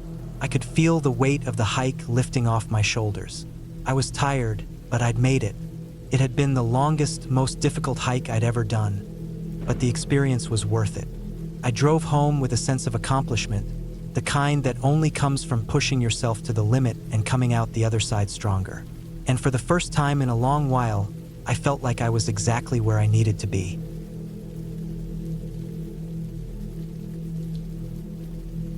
I started that hike thinking it would be just another solo weekend trip into the mountains. Nothing too hard, nothing I hadn't done before, just some time alone to clear my head, walk in the cold air, sleep in a tent under the sky, and forget the rest of the world for a few days. I picked a trail that wasn't too popular, not too far from the border of Montana and Idaho. It had no big name, no famous lookout or waterfall that drew crowds. Just a long ridge with deep woods on both sides, a few rocky slopes, and a valley that dropped steep and dark below. That was exactly what I wanted, something quiet and a little off the radar. I drove out Friday afternoon. Took about 5 hours. I got to the trailhead late, almost at dusk. There was no one else parked there. That didn't surprise me. This trail wasn't even on most people's maps. It was something I found from a forestry site, the kind of place old rangers talked about but most tourists skipped. The air was sharp, thin, and cold when I stepped out of the truck. I shouldered my pack, made a note of the cloudy sky, and started up. I only hiked a couple miles that evening, just enough to get away from the road. I set up my tent behind a wall of trees that blocked the wind. I cooked a small meal on my stove, drank water, crawled into my sleeping bag, and fell asleep. The first full day was peaceful. No problems. The trail climbed up through a mix of pine and birch, then followed a long ridgeline with steep drop-offs to the left. On the right, the forest just rolled away in thick green waves. I didn't see any people. No fresh boot prints, no trash, nothing.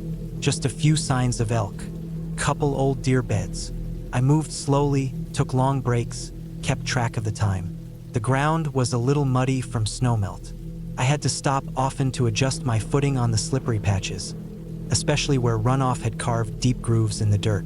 That night, I camped in a small clearing surrounded by tall trees. The wind moved through them all night, whistling in the high branches but not reaching me much. It got cold, real cold. My thermometer read 22 degrees by morning. I wore every layer I had in my sleeping bag. Still, I didn't sleep great. My body was warm, but I kept waking up to sounds. Nothing strange, just branches cracking, squirrels or birds moving around. But when you're alone in the dark like that, every noise feels sharper, closer. On the second full day, I left the ridge trail and dropped into the valley below.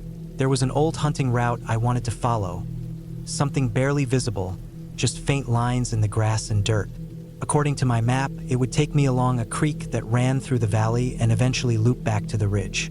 It was all legal land, national forest. I had my permits. I'd done this kind of off-trail route before. I wasn't worried. It started fine. The descent was steep, and I had to use my trekking poles to slow myself down. The trail disappeared often, but I had a good compass and a printed topographical map. GPS didn't work in that valley anyway. Too many ridges, too much tree cover. The forest down there was much darker and denser. Wet leaves from last fall still clung to the ground. Moss was everywhere, on trees, on rocks, even across logs that had fallen long ago and were half rotted. I crossed the creek once by stepping on slick stones. The water wasn't deep, just cold. I kept hiking, checking the map, watching for landmarks. A bent pine, a split boulder, a small rock slide. Everything was going okay until I saw something strange ahead. It was a tarp, just lying in the woods, half covered by pine needles and dirt. First, I thought it was trash. Then I walked closer and saw that it was still tied to something. Maybe a tree or an old frame. I hesitated, not because I was scared, but because I didn't expect to see any kind of man-made structure here. This wasn't camping land. It was deep forest, and the tarp didn't look fresh. It looked like it had been there for a while. I stepped around it carefully. The ground was soft. When I pulled the tarp up, I found part of a makeshift shelter beneath it. Just branches and brush stacked into a lean-to shape. Someone had clearly stayed here, maybe for a night, maybe longer. I saw old food wrappers, a broken plastic fork, even a rolled-up blanket full of mold. Everything was soaked and rotting. I stood there a minute trying to decide if I should be worried. It didn't look like anyone had been here recently. No fresh prints, no signs of fire, no tracks heading away, just decay. Still, something about it made me uneasy. I moved on faster now. I kept checking over my shoulder, though I never saw anything. The forest felt thicker. The light barely reached the ground. When I reached the next bend in the creek, I decided not to stop for lunch.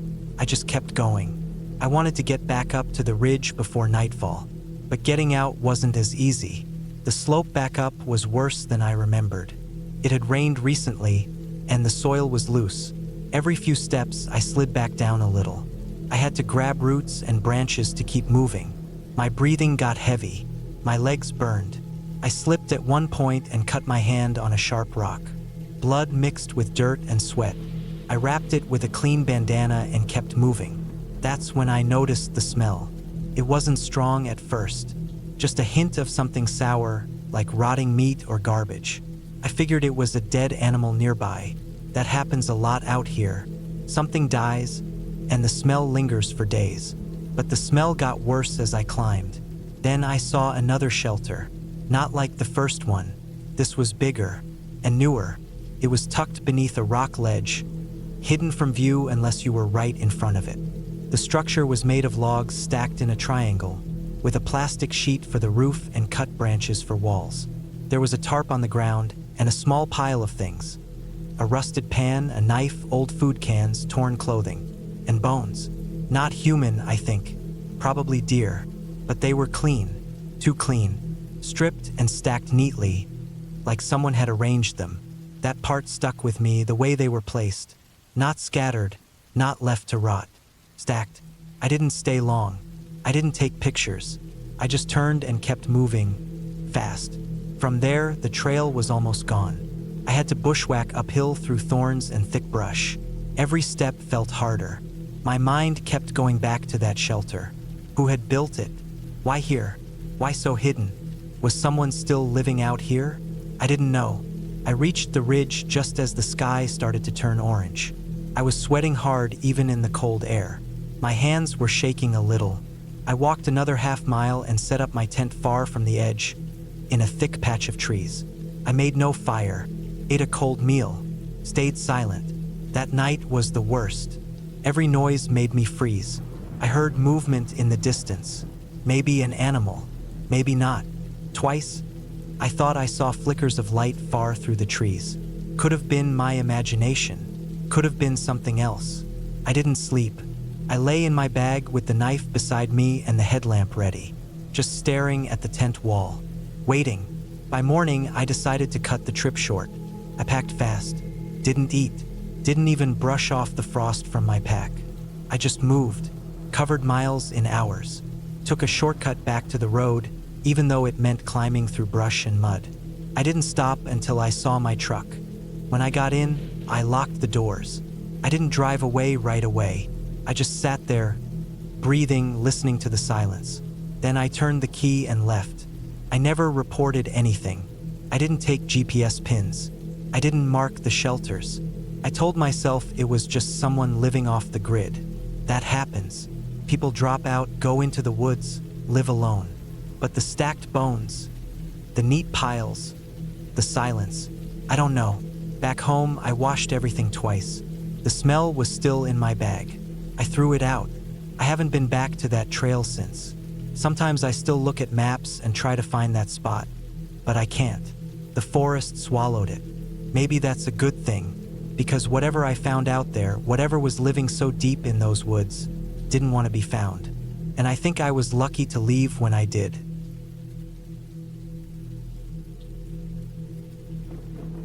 I had been planning this hiking trip for months. I'd heard a lot about the trail.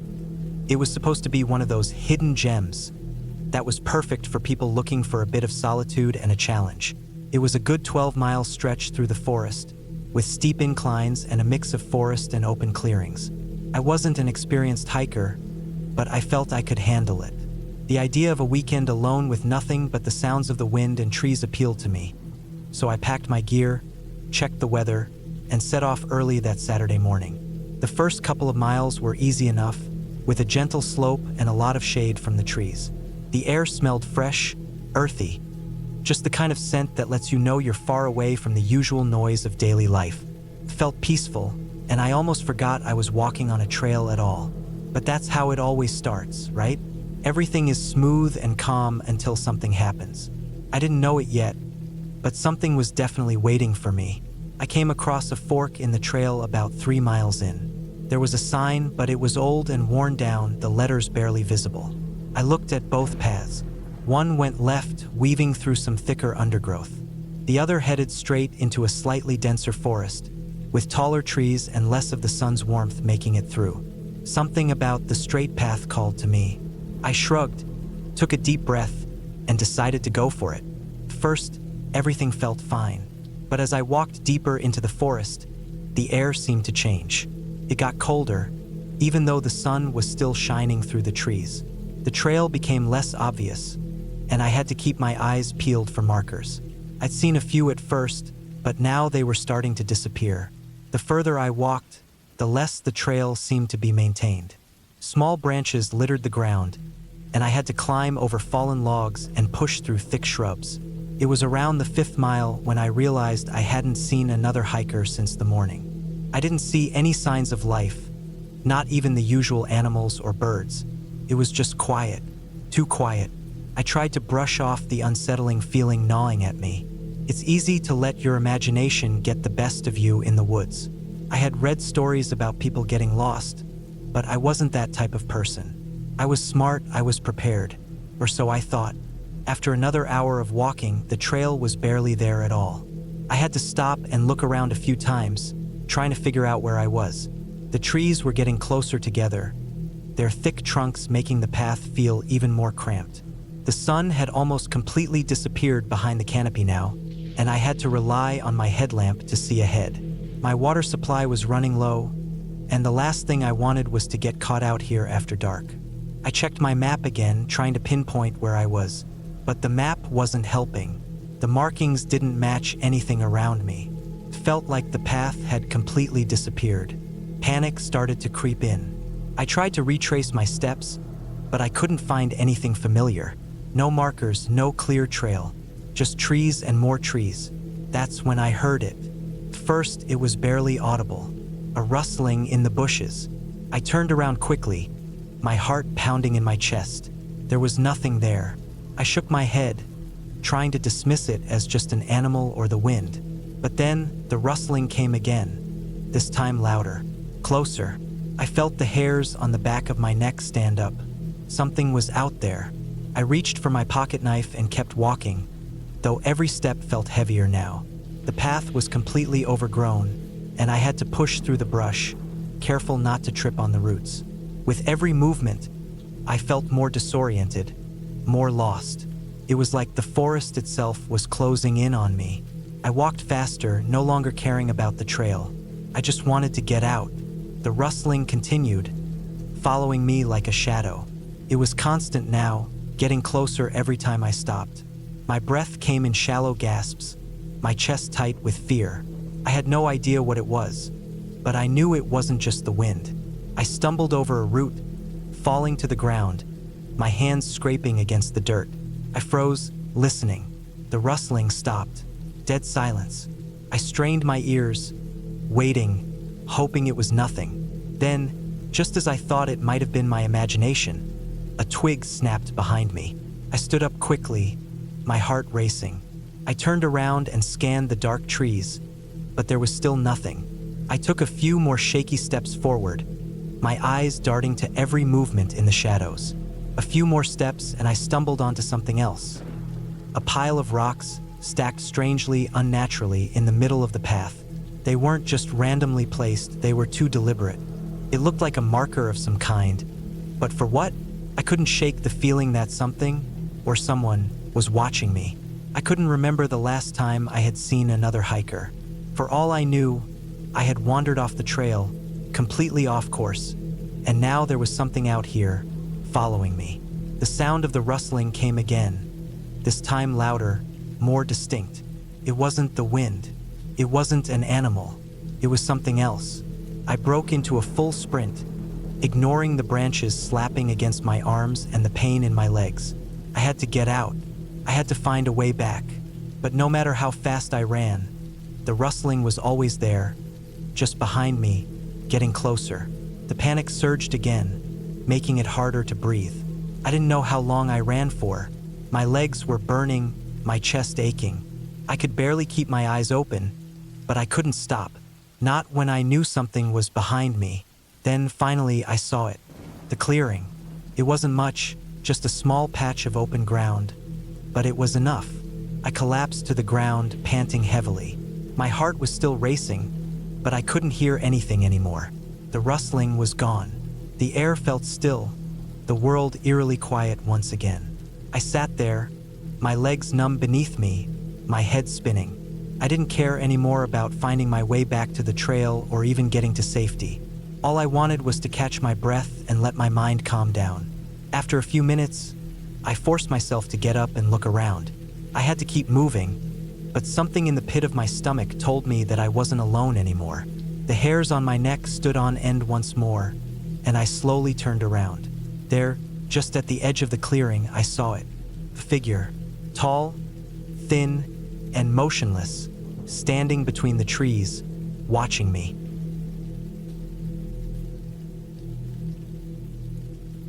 I had been planning the solo hike for weeks. Life had been feeling too busy, too digital, too noisy. I wanted quiet. I wanted the feeling of being deep in the woods, completely disconnected, surrounded only by trees, wind, and the sound of my own boots against the dirt. The trail I chose wasn't famous or touristy. It was something I found on a random blog post. A guy wrote about doing a week-long backwoods hike along a little-known loop trail that ran through an isolated part of the Bitterroot Mountains. It didn't have a name, just a couple of waypoints and GPS coordinates. That appealed to me. I wasn't looking for comfort. I wanted raw, isolated wilderness. I packed everything I needed: dehydrated food, water filter, extra batteries, good boots, bear spray, satellite GPS beacon, and a detailed topographic map I printed off from an old forum post someone shared years ago. I also brought a notepad with a pencil to write down anything worth remembering. I planned for 6 days, possibly 7 if I took my time. I didn't tell many people, just sent a brief text to my brother saying I was off the grid for the week and would check in when I got back. I parked my car near a forestry service gate where the logging road ended and walked in from there. There were no signs, no welcome post with mileage info, just a narrow footpath that disappeared into the trees. It was everything I wanted. The first day felt perfect. The climb was steep, but nothing I couldn't handle. The woods smelled like pine and wet earth. Snow still clung to some shaded slopes. I saw a couple of deer, some squirrels, a woodpecker. It was peaceful. That night, I pitched my tent near a small stream. I boiled water, made some rice and beans, wrote a few notes in my pad about how good it felt to be alone, and fell asleep to the wind brushing the top of the trees. The second day, I followed the trail as it wound deeper into the mountains. The path was rougher than I expected. Some parts looked like no one had used them in years. Branches blocked some spots. Fallen logs forced me to climb or find another route. I began to realize this trail might have been abandoned. But I didn't turn around. That's just how I am. I kept moving. I was still on track with my map, crossing the same creeks and climbing the same ridges the blogger had mentioned. I passed a rock formation shaped like a hook, just like he said. I took a photo with my phone and moved on. I camped that night in a bowl-shaped clearing with moss-covered rocks and trees so tall I couldn't see the stars. I slept fine, but something about the silence made me uneasy. There were no night sounds, no owls, no crickets, just wind. On the third day, things changed. It started in the morning. I woke up and noticed a weird smell outside the tent. Not strong, but enough to make me pause. It smelled like something rotten, like old meat left in the sun. I thought maybe a dead animal was nearby. I packed up quickly and moved out. A few miles in, I came across something strange. There was a tree with a piece of faded red cloth tied around the trunk. It looked old, sun-bleached and torn. I stopped and stared at it. The blogger never mentioned it. It wasn't on the map. I took a step toward it, but the smell got stronger. Not just rot, but something foul like wet fur and mold. I stood there for a while. I started to feel like someone had been there recently. The forest around me felt wrong. I pushed on, telling myself I was just overthinking. A few hours later, I noticed something else. The trail was gone. Not like it had faded, gone. It just stopped. No more packed dirt, no boot prints, nothing. I circled back a bit, retraced my steps. Still nothing. I pulled out my GPS tracker. The signal showed I was still where I should be, but the trail didn't match the path anymore. I sat down on a rock and tried to figure it out. My map didn't help. I was somewhere between two ridges, past a fork in the river that looked different than it had on paper. I figured maybe a flood changed the course, or maybe I read it wrong. I decided to go north toward higher ground where I could see the layout better. That was when I saw the second cloth. It was tied to a branch much higher than the first, and it was green this time. Same faded look, same smell in the air, like something rotting but also burned. I didn't like it. I didn't touch it. I walked past it quickly. I started to feel watched. Couldn't shake it. I kept looking behind me, listening, but there was nothing. No movement, no birds, no sounds. The silence pressed in from every side. That night, I camped near a cliffside. I didn't cook. I just ate a protein bar and drank water. I kept the bear spray close. I slept lightly, waking up often to check for sounds. At one point in the night, I heard something. A snap, a branch breaking. I lay still, holding my breath. Then another sound, a soft thud, like something heavy landing on the ground. I stayed frozen for what felt like hours. I didn't sleep the rest of the night. When daylight came, I packed and moved fast. I wanted out. I decided to cut the loop short and head back east to reconnect with the old trail. I still had GPS signal, but it was off by a few hundred feet, enough to throw me. The terrain got rough. Steep climbs, thick undergrowth, loose rocks. I slipped twice. My knee was sore. My pack felt heavier. Then I found something I still can't explain. It was a backpack, just sitting there, partially buried in pine needles and dirt. The fabric was weathered, torn in some spots. The zippers were rusted. I walked up to it carefully. There were no signs of an animal. It hadn't been shredded. It looked placed. I opened the top flap. Inside was a notebook, mostly ruined by water, but some pages were still readable. The writing was faded, smudged. It looked like someone had tried to log their trip, but the last few entries were panicked. I only made out a few words: wrong turn, no trail, Something out there. I turned the page. It had a hand-drawn map. Very rough, but I recognized a ridgeline and a waterfall I passed the day before. I flipped another page and saw something that made my stomach twist. A list of names. 7 names. First names only. The last name was underlined twice. There was no other writing after that. I dropped the notebook and backed away. I looked around. Still no sound. No birds. Just the wind moving through the branches. I picked up the GPS. It was still tracking, still working. I marked the spot of the backpack and moved. I didn't know what else to do. I moved fast, pushing through brush and branches, ignoring the cuts on my arms and face. I just wanted to get out. I camped again that night, this time not by choice. My legs were too sore to keep going. I didn't pitch the tent. I just laid the sleeping bag on a flat patch of dirt and kept the bear spray and a knife next to me. I didn't sleep. I just listened. The sounds came again. Footsteps. Not animal. Too deliberate. Crunch, pause. Crunch. Closer. Then nothing. Then behind me. I sat up, shined my flashlight in all directions. Nothing. Just trees. I stayed awake until the sun came up. The next day I saw the third cloth. Yellow this time, tied to a bush. Same smell. I didn't stop. I passed it and kept going. Around noon, I slipped while crossing a shallow creek and twisted my ankle. Bad. Not broken, but painful. Couldn't walk right. I used a stick as a crutch and kept going. Every time I stopped, I thought I heard something in the woods behind me. But when I looked, there was nothing. I started to feel like someone was leading me in circles. I recognized a stump I'd seen before, a rock with a chip in it, a tree split by lightning. I was looping. Somehow, I was walking in circles even with the GPS on. That night, I didn't stop. I limped through the dark, using the flashlight until the batteries died. I had a spare, but I didn't want to stop and swap it out. Every now and then, I thought I saw movement up ahead, just at the edge of the beam. A shape, a figure, but it was always gone when I got closer. I started to cry without even realizing it. Not loud, just tears running down my face. I was scared in a way I've never been before. It wasn't just about being lost. It felt like something wanted me there. I moved until I couldn't anymore. I dropped to my knees in a clearing, shivering, ankle throbbing, and passed out. When I woke up, it was dawn. I was covered in dirt and needles.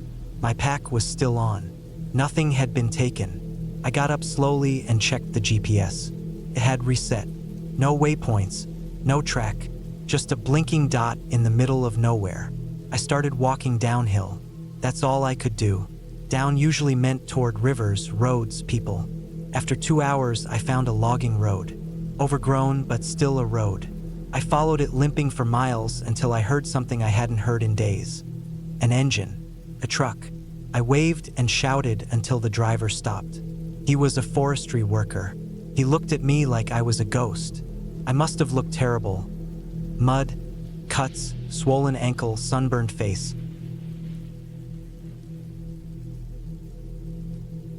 I've always loved hiking. Ever since I was a kid, being outdoors in nature had a way of clearing my mind, making everything else in life seem quieter, simpler. But that was before that one trail. The one I'd never forget. The one that changed everything. It was early autumn when I decided to go on a solo hike through the Elk Ridge Trail. I'd heard about it from a few friends who had done it in the past. It was one of those hikes that was considered moderately difficult, around 12 miles long, and promised great views. Perfect for a weekend getaway, especially since I was looking to escape the busy grind of daily life. The idea of silence, just the sound of my boots on the dirt path and the occasional call of a bird, was exactly what I needed. I parked my car at the trailhead early that morning. The sun was still low, casting a soft golden hue over the mountains.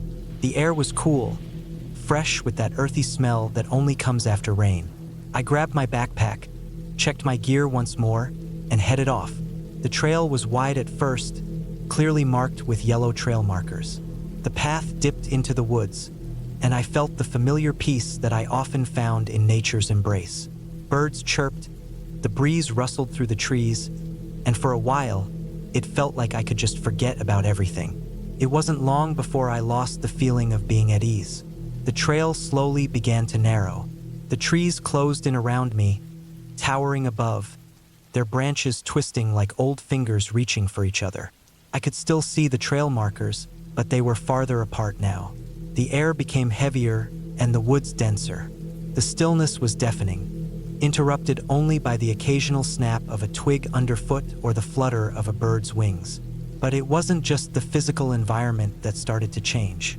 Something about the atmosphere felt different, darker, colder. I couldn't put my finger on it, but the longer I walked, the more I felt like I was being watched. It was like the forest was alive in a way that felt unnatural. I pushed the thought from my mind, telling myself it was just my imagination. After all, I'd been hiking alone plenty of times. There was no reason to feel on edge. The path twisted and turned, taking me deeper into the forest. A few times I had to step over large roots that had pushed up through the dirt or duck under low-hanging branches. The sunlight was starting to fade as I ventured further, the trees blocking much of it out. I checked my phone, no signal, of course. I didn't mind. I preferred the isolation. About 3 hours in, I reached a part of the trail where it split. There was no sign marking the fork, but I remembered the trail description I'd read online said to keep right at the fork. Without much thought, I veered right and kept walking. The sounds of the woods began to fade as I descended into a ravine. The path had become more rugged, less maintained. I was careful with every step, mindful of where I put my feet. It was steep, and the last thing I wanted was to fall and twist an ankle out here. After another hour, I came to a clearing. I stopped for a moment to catch my breath and drink some water. Looking around, I noticed the forest had a strange, unnerving quietness to it now. There were no birds chirping, no sounds of animals moving through the underbrush. It was like the entire forest had held its breath. I shook my head, trying to brush off the growing sense of unease. I had read that some remote parts of the trail were less populated with wildlife due to the dense canopy and rugged terrain. Still, the silence felt wrong. I decided to press on, thinking I was being paranoid. The trail seemed to twist and wind, much more erratic than before. The trees grew thicker and closer together, blocking out more and more of the sunlight. I checked my watch. It was getting late. I should have made camp by now, but there was no sign of a campsite. The map I had wasn't detailed enough to show exact locations of campsites, so I kept going, hoping I'd find one soon. But then I realized something odd. The trail wasn't just winding. It felt like it was looping back on itself. I stopped and looked around, trying to get my bearings. The trees were too dense for me to see far, and the trail was barely visible in places, obscured by undergrowth. For a moment, I considered turning back, retracing my steps, but something held me there. I couldn't shake the feeling that I was supposed to keep going. I continued down the path, slower this time, my senses on high alert. The air felt thicker now, cooler, and the trail was turning more and more obscure. A few more minutes passed, and I began to wonder if I had gotten lost. But there was no sign of any other hikers, no markers to guide me back to where I'd come from. That's when I heard it, a rustling in the bushes behind me. I froze, my heart pounding in my chest. The sound wasn't a deer or a squirrel. It was too deliberate, too close.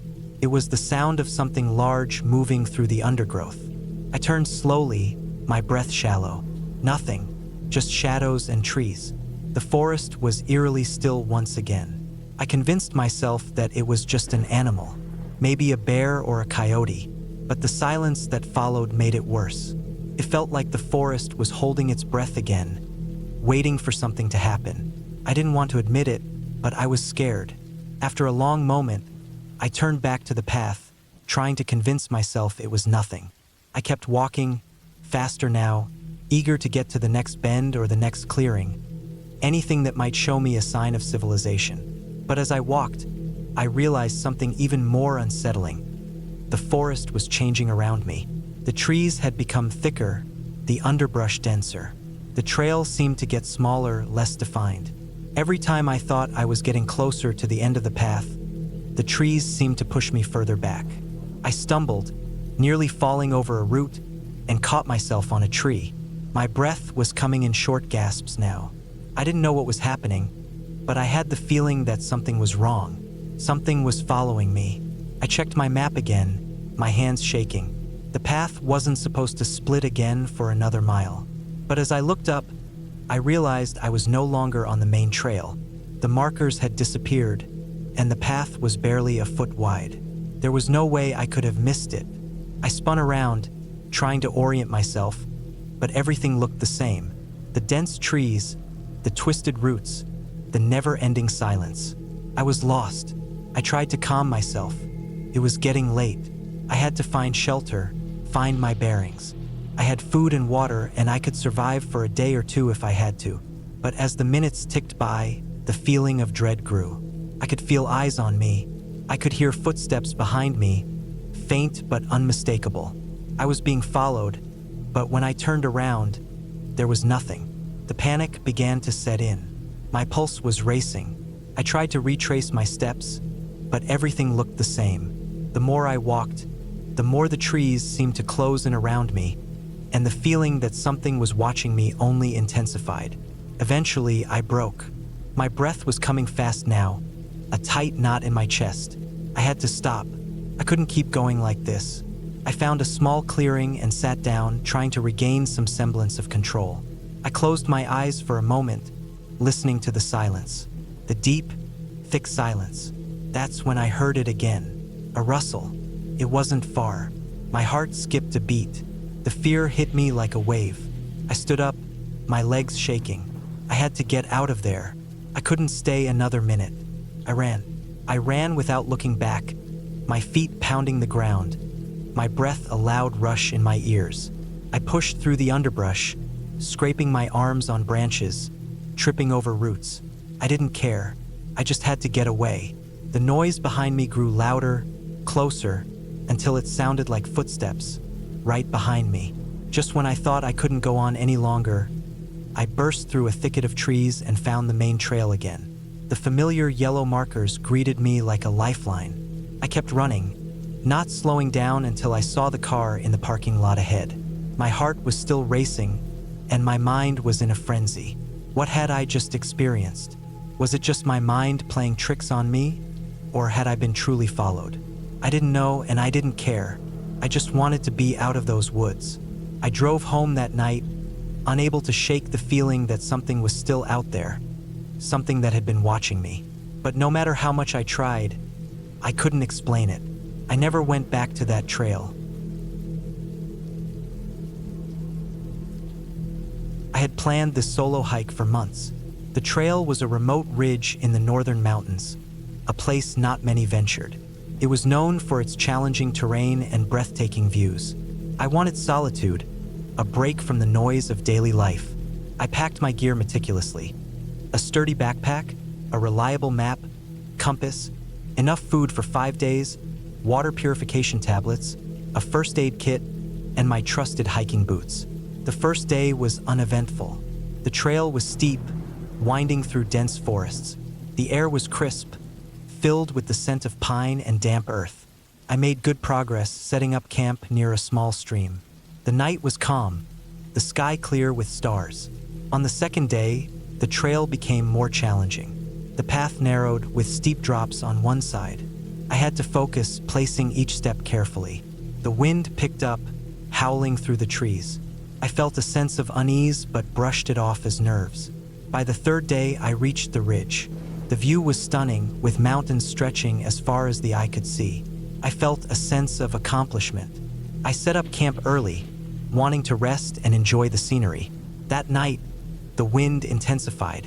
My tent flapped violently, and I struggled to sleep. Around midnight, I heard a loud crack, followed by a thud. I grabbed my flashlight and stepped outside. A large tree had fallen near my tent, its roots exposed. I was shaken but unharmed.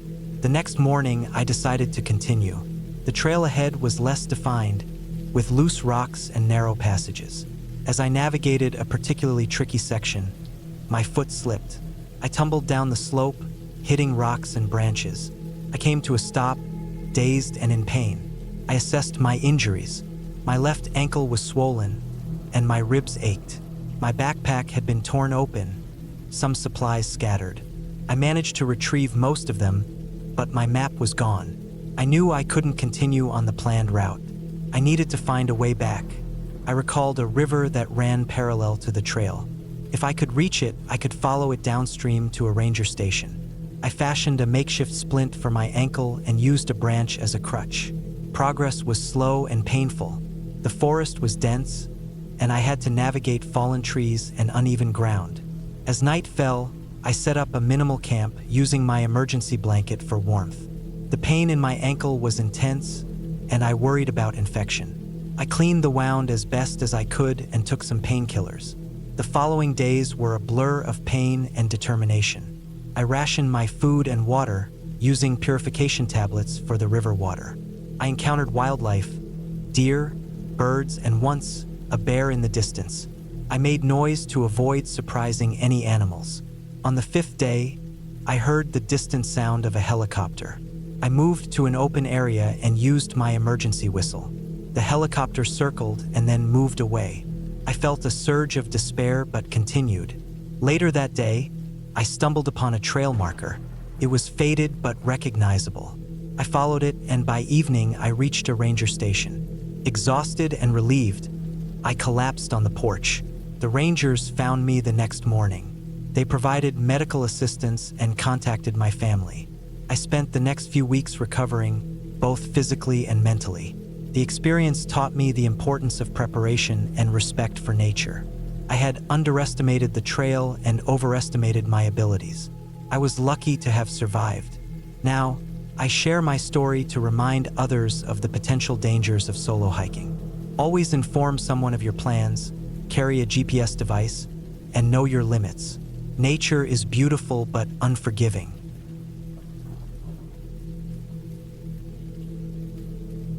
I needed a break from everything. My job had been grinding me down.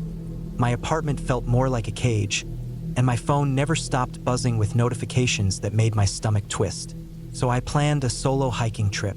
Not just a short one-day hike, but a real getaway into the wild where I wouldn't hear car horns, see glowing screens, or have to answer anyone. I picked a trail in the northern Rockies, far from any towns, with a reputation for being remote and lightly trafficked.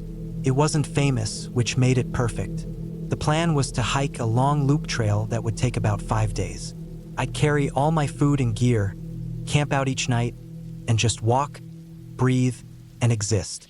I drove up early one morning, parked my car at a small trailhead that had maybe 2 other cars in the lot, checked my pack, locked up, and started walking. It was early fall, cold in the mornings but not yet freezing. The trees were just beginning to turn color.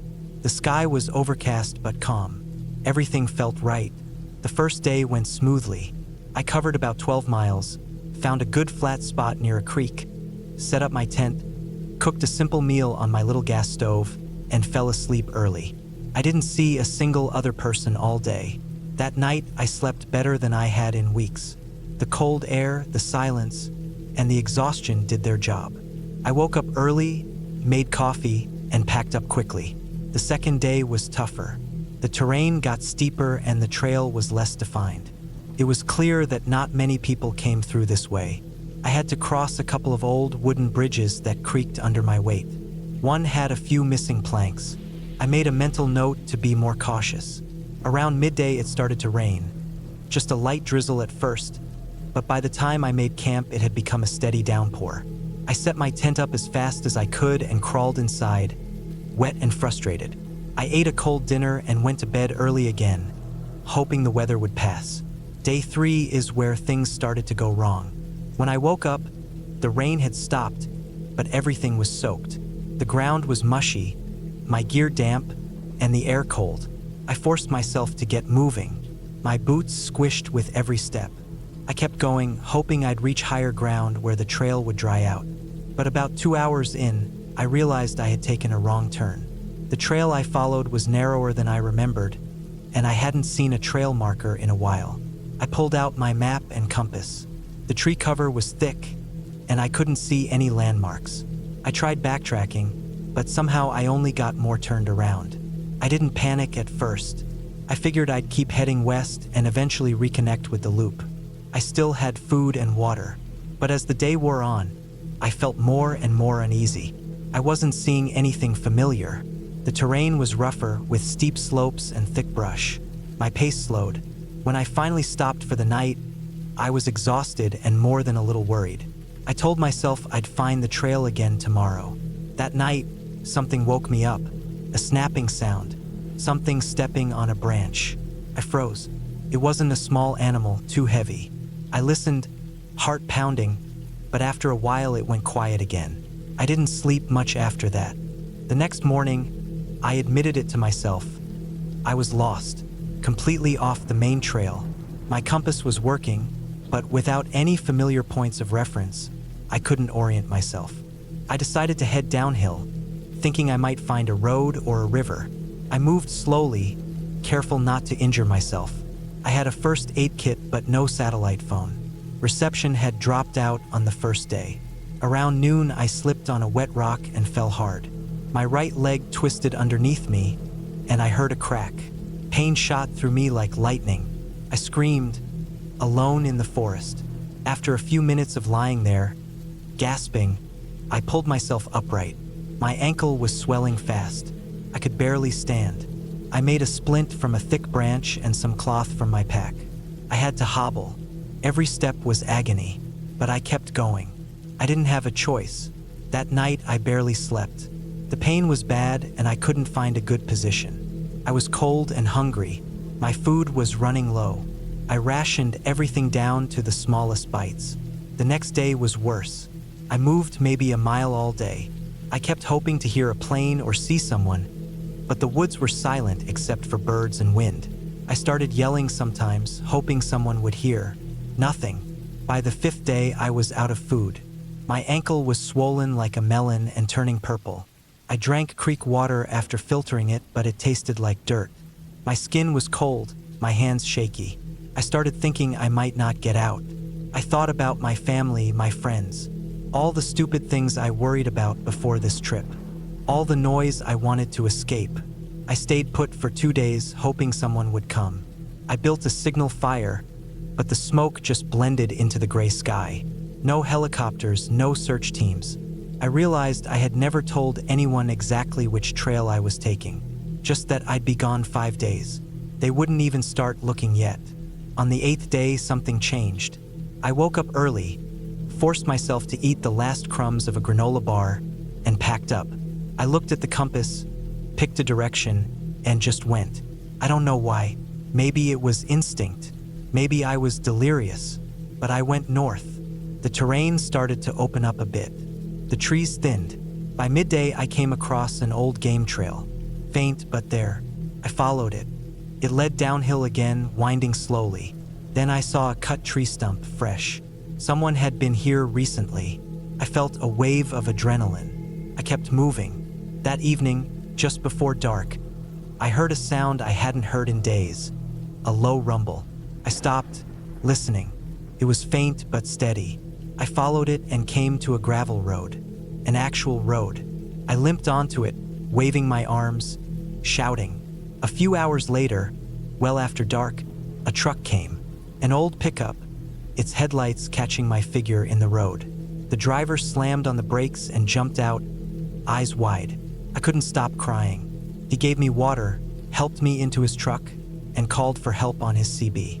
I spent the next 2 days in a small rural hospital, dehydrated, malnourished, and with a badly sprained ankle.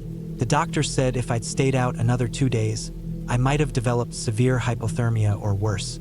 When I got back home, everything felt different. The traffic, the screens, the emails, all of it. I couldn't stop thinking about the woods, the silence, the cold, the way everything could fall apart so fast. I had gone out there to escape noise and found something much louder in its place. Survival. Now, I still hike, but I prepare differently.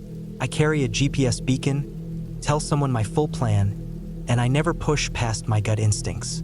That trip nearly broke me, but it also taught me more than anything else ever has. Not about nature, about myself. I survived and I came back, but I don't take any of it lightly anymore. and I never forget how quickly the wilderness can turn against you. No monsters or myths required.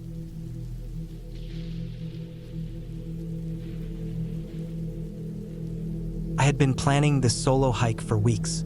The trail was a 25-mile loop through the remote and rugged terrain of the Northern Rockies. I had done plenty of solo hikes before, but this one was different. It was longer, more isolated, and the weather was unpredictable. But I felt prepared. I had my gear, my maps, and enough food and water to last me 5 days. I left my itinerary with a friend and told them to expect me back by Sunday evening. The first day was uneventful. The trailhead was quiet, and I didn't see another soul as I began my ascent. The path wound through dense forests, the air filled with the scent of pine and the distant sound of birdsong. I made good time, covering about 10 miles before setting up camp near a small alpine lake. The water was cold and clear, and I took a quick dip to wash off the sweat and grime of the day. As night fell, the temperature dropped sharply, but I was warm in my sleeping bag. I fell asleep to the sound of the wind rustling through the trees. I woke up to a gray sky and the distant rumble of thunder. I packed up quickly, hoping to make it over the ridge before the storm hit. The trail became steeper and more exposed as I climbed higher. The wind picked up, and the first drops of rain began to fall. I put on my rain gear and pressed on. By midday, I reached the ridge. The view was breathtaking, but the storm was closing in fast. Lightning flashed in the distance, and the thunder was deafening. I knew I needed to get off the ridge quickly. I began my descent, but the trail was slick with mud, and visibility was poor. Suddenly, my foot slipped, and I tumbled down the slope. People talk about their scariest hiking experiences. https://www.ranker.com/scary-hiking-stories/gordon-cameron question /mark UTM_chatgpt.com. I don't remember much about the fall. I must have hit my head because when I came to, I was lying on my back, soaked and shivering. My left leg was twisted at an unnatural angle, and the pain was excruciating. I tried to move, but the pain was too intense. I realized I was in a bad spot, alone, injured, and exposed to the elements. I knew I had to stay calm. I assessed my injuries: a likely broken leg, a gash on my forehead, and numerous bruises and scrapes. I managed to drag myself under a small overhang to get some shelter from the rain. I took stock of my supplies. My backpack had stayed with me during the fall, and most of my gear was intact. I had a first aid kit, some food, and a water filter. I cleaned and bandaged my wounds as best as I could. I knew I couldn't walk out on my own, so I needed to signal for help. I had a whistle and a mirror, but with the storm, they wouldn't be much use. I decided to wait for the weather to clear and hope that someone would come along the trail. People talk about their scariest hiking experiences. https://www.ranker.com/list/scary-hiking-stories/gordon-cameron question mark UTM_source=chatgpt.com. The next 2 days were a blur of pain and waiting. I rationed my food and water, trying to stay hydrated and keep my strength up. The weather remained bad, with intermittent rain and fog. I blew my whistle periodically, hoping someone would hear me. I tried to stay positive, but the isolation and uncertainty were wearing me down. On the 4th day, the weather finally cleared. The sun came out, and I felt a glimmer of hope. I used my mirror to flash signals in the direction of the trail. In the afternoon, I heard voices. I shouted and blew my whistle with all the strength I could muster. Moments later, 2 hikers appeared over the ridge. They rushed to my side, assessed my condition, and called for help using their satellite phone. A rescue team arrived by helicopter later that day. I was airlifted to the nearest hospital, where I underwent surgery for my broken leg and received treatment for my other injuries. The doctors said I was lucky to be alive. I spent several weeks recovering, both physically and mentally. The experience taught me the importance of preparation and the unpredictability of nature. I now always carry a personal locator beacon and make sure someone knows my exact route and expected return time. Despite the ordeal, I haven't given up hiking, but I have a newfound respect for the wilderness and the risks it entails. This experience reminded me of the importance of preparation and the unpredictability of nature. I now always carry a personal locator beacon and ensure someone knows my exact route and expected return time. Despite the ordeal, I haven't given up hiking, but I have a newfound respect for the wilderness and the risks it entails. This story is a fictional account inspired by real-life survival experiences, such as Aaron Ralston's harrowing ordeal in Blue John Canyon. For more information on his story, you can refer to the Wikipedia article on Aaron Ralston. 5 stunning real-life survival stories history. https://www.history.com/news/5-stunning-real-life-survival-stories $UTM_source=sign-chatgpt.com. Aaron Ralston. https://end wikipedia.org/wiki/Aaron_Ralston $UTM_source=sign-chatgpt.com.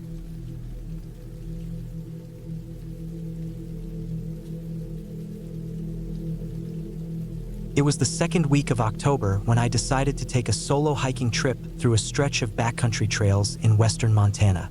The air was starting to cool down, especially at night, and the trees had already started changing color. I had taken a few days off work, and I needed the break. My job in IT was draining me, and my mind had been clouded for weeks. I wanted the kind of silence you only get deep in the woods, away from roads, cell service, and people. Just my gear, the trail, and me. I chose a 40-mile loop that ran through a national forest I had never been to before. The area was known for its long, less-traveled paths and sparse foot traffic, which was exactly what I wanted. I had read trip reports online, most of them from summer hikers, but a few fall treks as well. Most people mentioned the trail being lonely, a little rough in some places, and that the last 10 miles could be hard to follow after the first frost. But it hadn't snowed yet, and I figured I had a window. I packed everything I needed: tent, sleeping bag, extra thermal layers, water filter, stove, dehydrated food, map, compass, GPS, first aid kit, and bear spray. I left my route plan with a friend back home and made sure to write down my expected return day. Then I drove up early that Saturday morning and parked my car at a small gravel trailhead that didn't even have a sign. Just a gate, some worn tire tracks, and a faint arrow scratched into a wooden post. I locked the car, slung my pack on, and started walking. The first day was peaceful. The sun stayed out and warmed up the air just enough to make it comfortable. I made good time, moving through pine forest and small meadows, the trail winding gently uphill. I stopped once in a while to drink water or eat a snack. Around mid-afternoon, I passed a rusted metal sign half buried in underbrush that marked a junction in the trail. According to my map, I was still on track. By evening, I found a decent spot next to a stream and set up camp. I didn't see a single person that day. No hikers, no campers, no sign of anyone, really, just animal tracks and bird sounds. The night was quiet except for the wind and the occasional snapping of branches in the distance. That's normal in the woods, though. Animals move around. I've heard worse while camping. The second day, I hiked for about 10 hours. The trail was a little harder to follow, especially through some low-lying brush and rocky areas, but I was careful. I took notes on my map and checked my GPS regularly. I passed a ridge that overlooked a wide valley, and from there I could see miles of forest stretching out in all directions. Felt good, freeing. I didn't even realize how much I needed that until I stood there looking out. I found a flat, sheltered spot just below the ridge to camp for the night. Took me longer to fall asleep that time. The wind picked up after dark, and a few times I heard something outside my tent. I figured it was a deer or maybe a coyote. My bear bag was hung high and far from my tent, and everything with a scent was stored properly. I kept the bear spray close by just in case. By the third day, things started to change a little. Not in a dramatic way, just small things that made me feel slightly off. I found what looked like old boot prints on the trail, but they were distorted, like someone had been dragging their feet. The prints were only in one direction. I couldn't tell how old they were, and I never saw where they came from or went. Later, I passed a broken hiking pole lying in the dirt, snapped clean in two. That part of the trail wasn't even that rough. That night, I camped near an old logging clearing. I pitched my tent under some trees and made dinner quickly. The silence was different there, heavier. I didn't hear birds anymore, not even insects, just wind. I didn't sleep well. I kept waking up, feeling like something had disturbed the air outside. At one point, I sat up suddenly, sure that I had heard soft, crunching footsteps near the tent. I stayed quiet and waited, heart racing. But it stopped. I unzipped the tent quietly and looked out with my flashlight, sweeping the trees. Nothing. No eye shine, no movement. Just stillness. By morning, I was tired, but I kept going. I told myself I was just spooking myself. Being alone out there can mess with your mind. I had a little over 10 miles left to the end of the loop. The trail was thinner now, covered in leaves and pine needles. It twisted down into a shallow ravine before climbing up again. I reached a section of trail that had clearly seen some kind of washout recently. The dirt had eroded, and fallen trees blocked part of the path. I had to bushwhack around it, checking the GPS constantly. It slowed me down a lot. I ended up off trail more than once, and each time I had to circle back. There were old ribbons tied to some trees from past hikers, but they were faded and hard to see. Sometime in the early afternoon, I started feeling watched. I don't know how else to put it. There was a stretch of trail where every step made me more anxious. I kept turning around, expecting to see someone or something behind me, but nothing was there. Then I started noticing tree markings. Not trail blazes, not old tags. These were deep scratches, low to the ground, some of them long and curved like claw marks. Others looked like symbols, almost, but messy, random. I passed 5 of them in a row before I stopped looking. I told myself it was probably kids, or some hunter trying to mark territory. It didn't make sense, but I didn't have a better answer.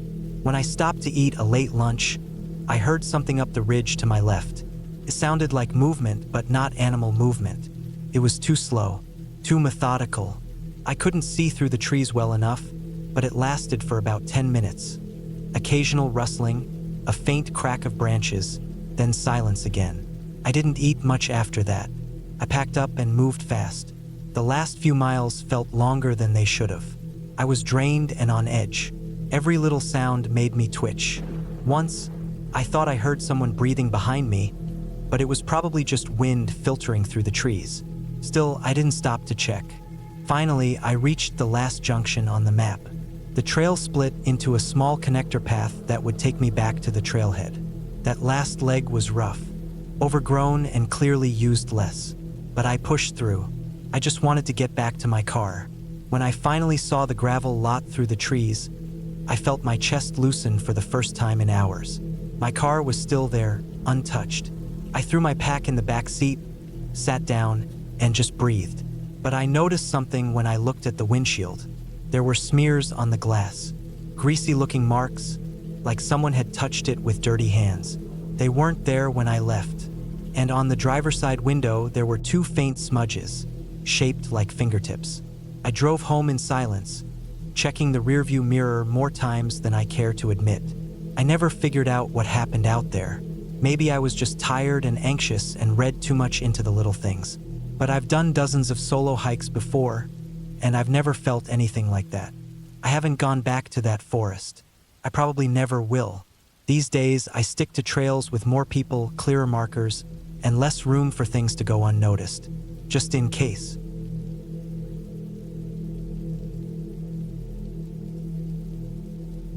The trailhead was quiet that morning, just the way I liked it. The sun had barely risen, casting a soft glow over the dense forest that marked the beginning of the Ridgeback Trail. I had planned this solo hike for weeks, aiming to complete the loop over 3 days. My backpack was loaded with essentials: food, water, a first aid kit, and a map. I had checked the weather forecast, clear skies all weekend. The first day was uneventful. The trail was well marked, winding through towering pines and over gentle streams. birdsong accompanied me as I made steady progress, stopping occasionally to rest and hydrate. By late afternoon, I reached a clearing with a fire ring and a flat area perfect for pitching my tent. I set up camp, cooked a simple meal, and settled in for the night. The second day began with the sun filtering through the trees, dappling the forest floor with light. I broke camp and continued along the trail, which began to ascend more steeply as I approached the ridge. The climb was strenuous, but the panoramic views from the top were worth every step. I paused to take in the vast expanse of wilderness stretching out before me, the valleys below shrouded in mist. As I began my descent, the trail became less distinct. Overgrown vegetation and fallen branches obscured the path, and I had to rely more heavily on my map and compass. I noticed the sky darkening earlier than expected, and a chill settled in the air. I quickened my pace, hoping to find a suitable campsite before nightfall. That's when I missed the trail marker. Focused on navigating the uneven terrain, I failed to notice a fork in the path. By the time I realized my mistake, I had ventured several hundred meters off course. I attempted to backtrack, but the fading light and unfamiliar surroundings made it difficult. I decided to set up camp and reassess my situation in the morning. That night, the forest felt different. The usual chorus of nocturnal creatures was absent, replaced by an eerie silence. I lay in my tent, alert to every rustle and snap of twigs. Sleep was elusive. At dawn, I packed up and attempted to retrace my steps. However, the dense underbrush and lack of clear landmarks made navigation challenging. I consulted my map and compass, trying to orient myself, but the terrain didn't match any features on the map. I realized I was lost. Panic threatened to set in, but I forced myself to stay calm. I had supplies and knew basic survival skills. I decided to follow a nearby stream, reasoning that it would eventually lead to a larger body of water or a road. The going was tough, slippery rocks, thick undergrowth, and the constant threat of injury. After several hours, I stumbled upon an old, overgrown trail. Relief washed over me as I followed it, hoping it would lead to civilization. The trail wound through the forest, and as the sun began to set, I spotted a dilapidated cabin in a clearing. It appeared abandoned, but I approached cautiously. Inside, the cabin was musty and filled with cobwebs, but it offered shelter. I found an old wood stove and a stack of firewood, which I used to build a fire. The warmth was comforting, and I allowed myself to rest. The next morning, I explored the area around the cabin and discovered a dirt road leading away from the clearing. I followed it for several kilometers until I heard the distant sound of a vehicle. I waved frantically as a ranger's truck came into view. The ranger stopped, and I explained my situation. He provided me with water and a ride back to the trailhead. Reflecting on the experience, I realized the importance of preparation and attentiveness. A simple misstep had led to a harrowing ordeal, but staying calm and relying on my training had seen me through. I returned to the Ridgeback Trail months later, this time with a partner and a renewed respect for the wilderness.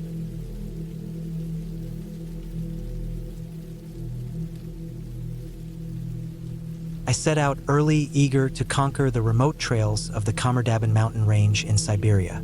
The crisp morning air filled my lungs as I navigated the dense forest, the path barely visible beneath the thick canopy.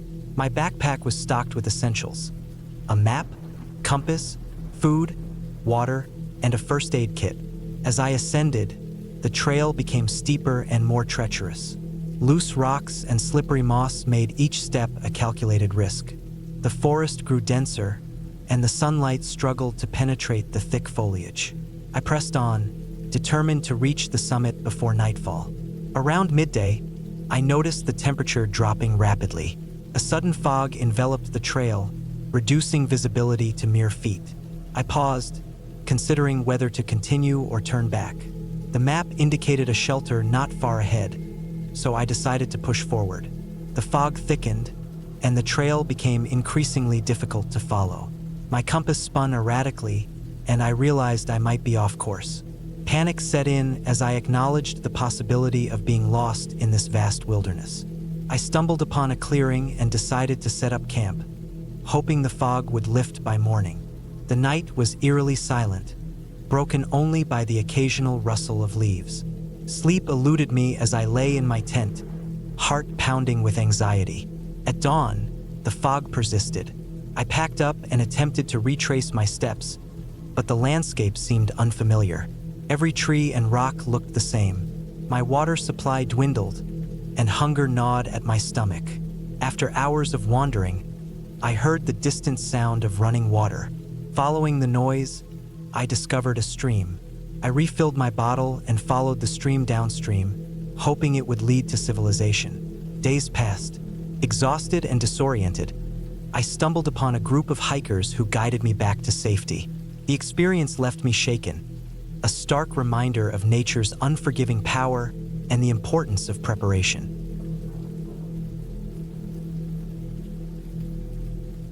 I've always found solace in the solitude of nature, the vastness of the wilderness, the rustle of leaves underfoot, and the distant calls of birds have a way of grounding me.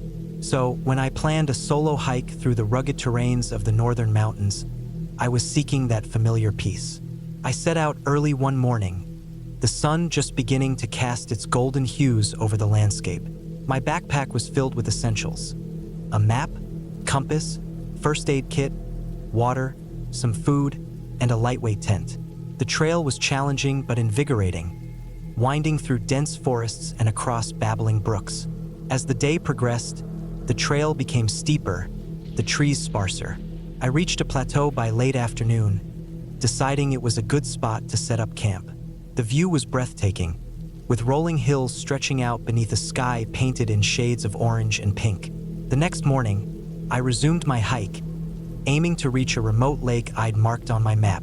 The trail was less defined here, and I relied heavily on my compass and map. Around midday, dark clouds began to gather, and a sudden downpour ensued. The trail turned muddy and slippery. Rancor 1. Navigating a particularly steep descent, I lost my footing. I tumbled down a short slope, landing awkwardly and feeling a sharp pain in my ankle. Attempting to stand, I realized I couldn't put weight on it. Panic set in as I acknowledged the gravity of my situation. Rancor 1. I crawled to a nearby tree, using it for support. The rain continued, and the temperature began to drop. I knew I had to find shelter. Using my hands and good leg, I managed to drag myself to a cluster of rocks that offered some protection from the elements. I set up my tent as best as I could, using stones to anchor it. Inside, I changed into dry clothes and assessed my ankle. It was swollen and bruised, but I was relieved that I had packed a compression bandage. I wrapped it tightly and elevated it on my backpack. That night, the pain kept me awake, and the sounds of the forest seemed more menacing in the darkness. Outdoor Adept 2. Over the next 2 days, I rationed my food and water, hoping the weather would clear and someone might pass by. I used my whistle periodically, sending out 3 short blasts, the universal distress signal. But the forest remained silent. On the 3rd day, I knew I couldn't wait any longer. Using a sturdy branch as a makeshift crutch, I began the arduous journey back. Each step was excruciating, but the thought of seeing my family again fueled me. Navigating the uneven terrain was a test of endurance. I took frequent breaks, ensuring I stayed hydrated and monitored my ankle for signs of worsening. After what felt like an eternity, I reached a familiar landmark, a large, uniquely shaped boulder I'd passed on my way in. Relief washed over me, knowing I was on the right path. By late afternoon, I heard the distant hum of engines. Summoning my remaining strength, I made my way toward the sound, eventually reaching a dirt road. Moments later, a ranger's vehicle appeared. I waved frantically, and they stopped, providing immediate assistance. Back home, with my ankle healing and the comfort of my loved ones around me, I often reflect on that experience. It taught me the importance of preparation, the unpredictability of nature, and the resilience one can find within when faced with adversity. While the wilderness can be unforgiving, it also offers profound lessons and a deeper appreciation for life's fragility and strength.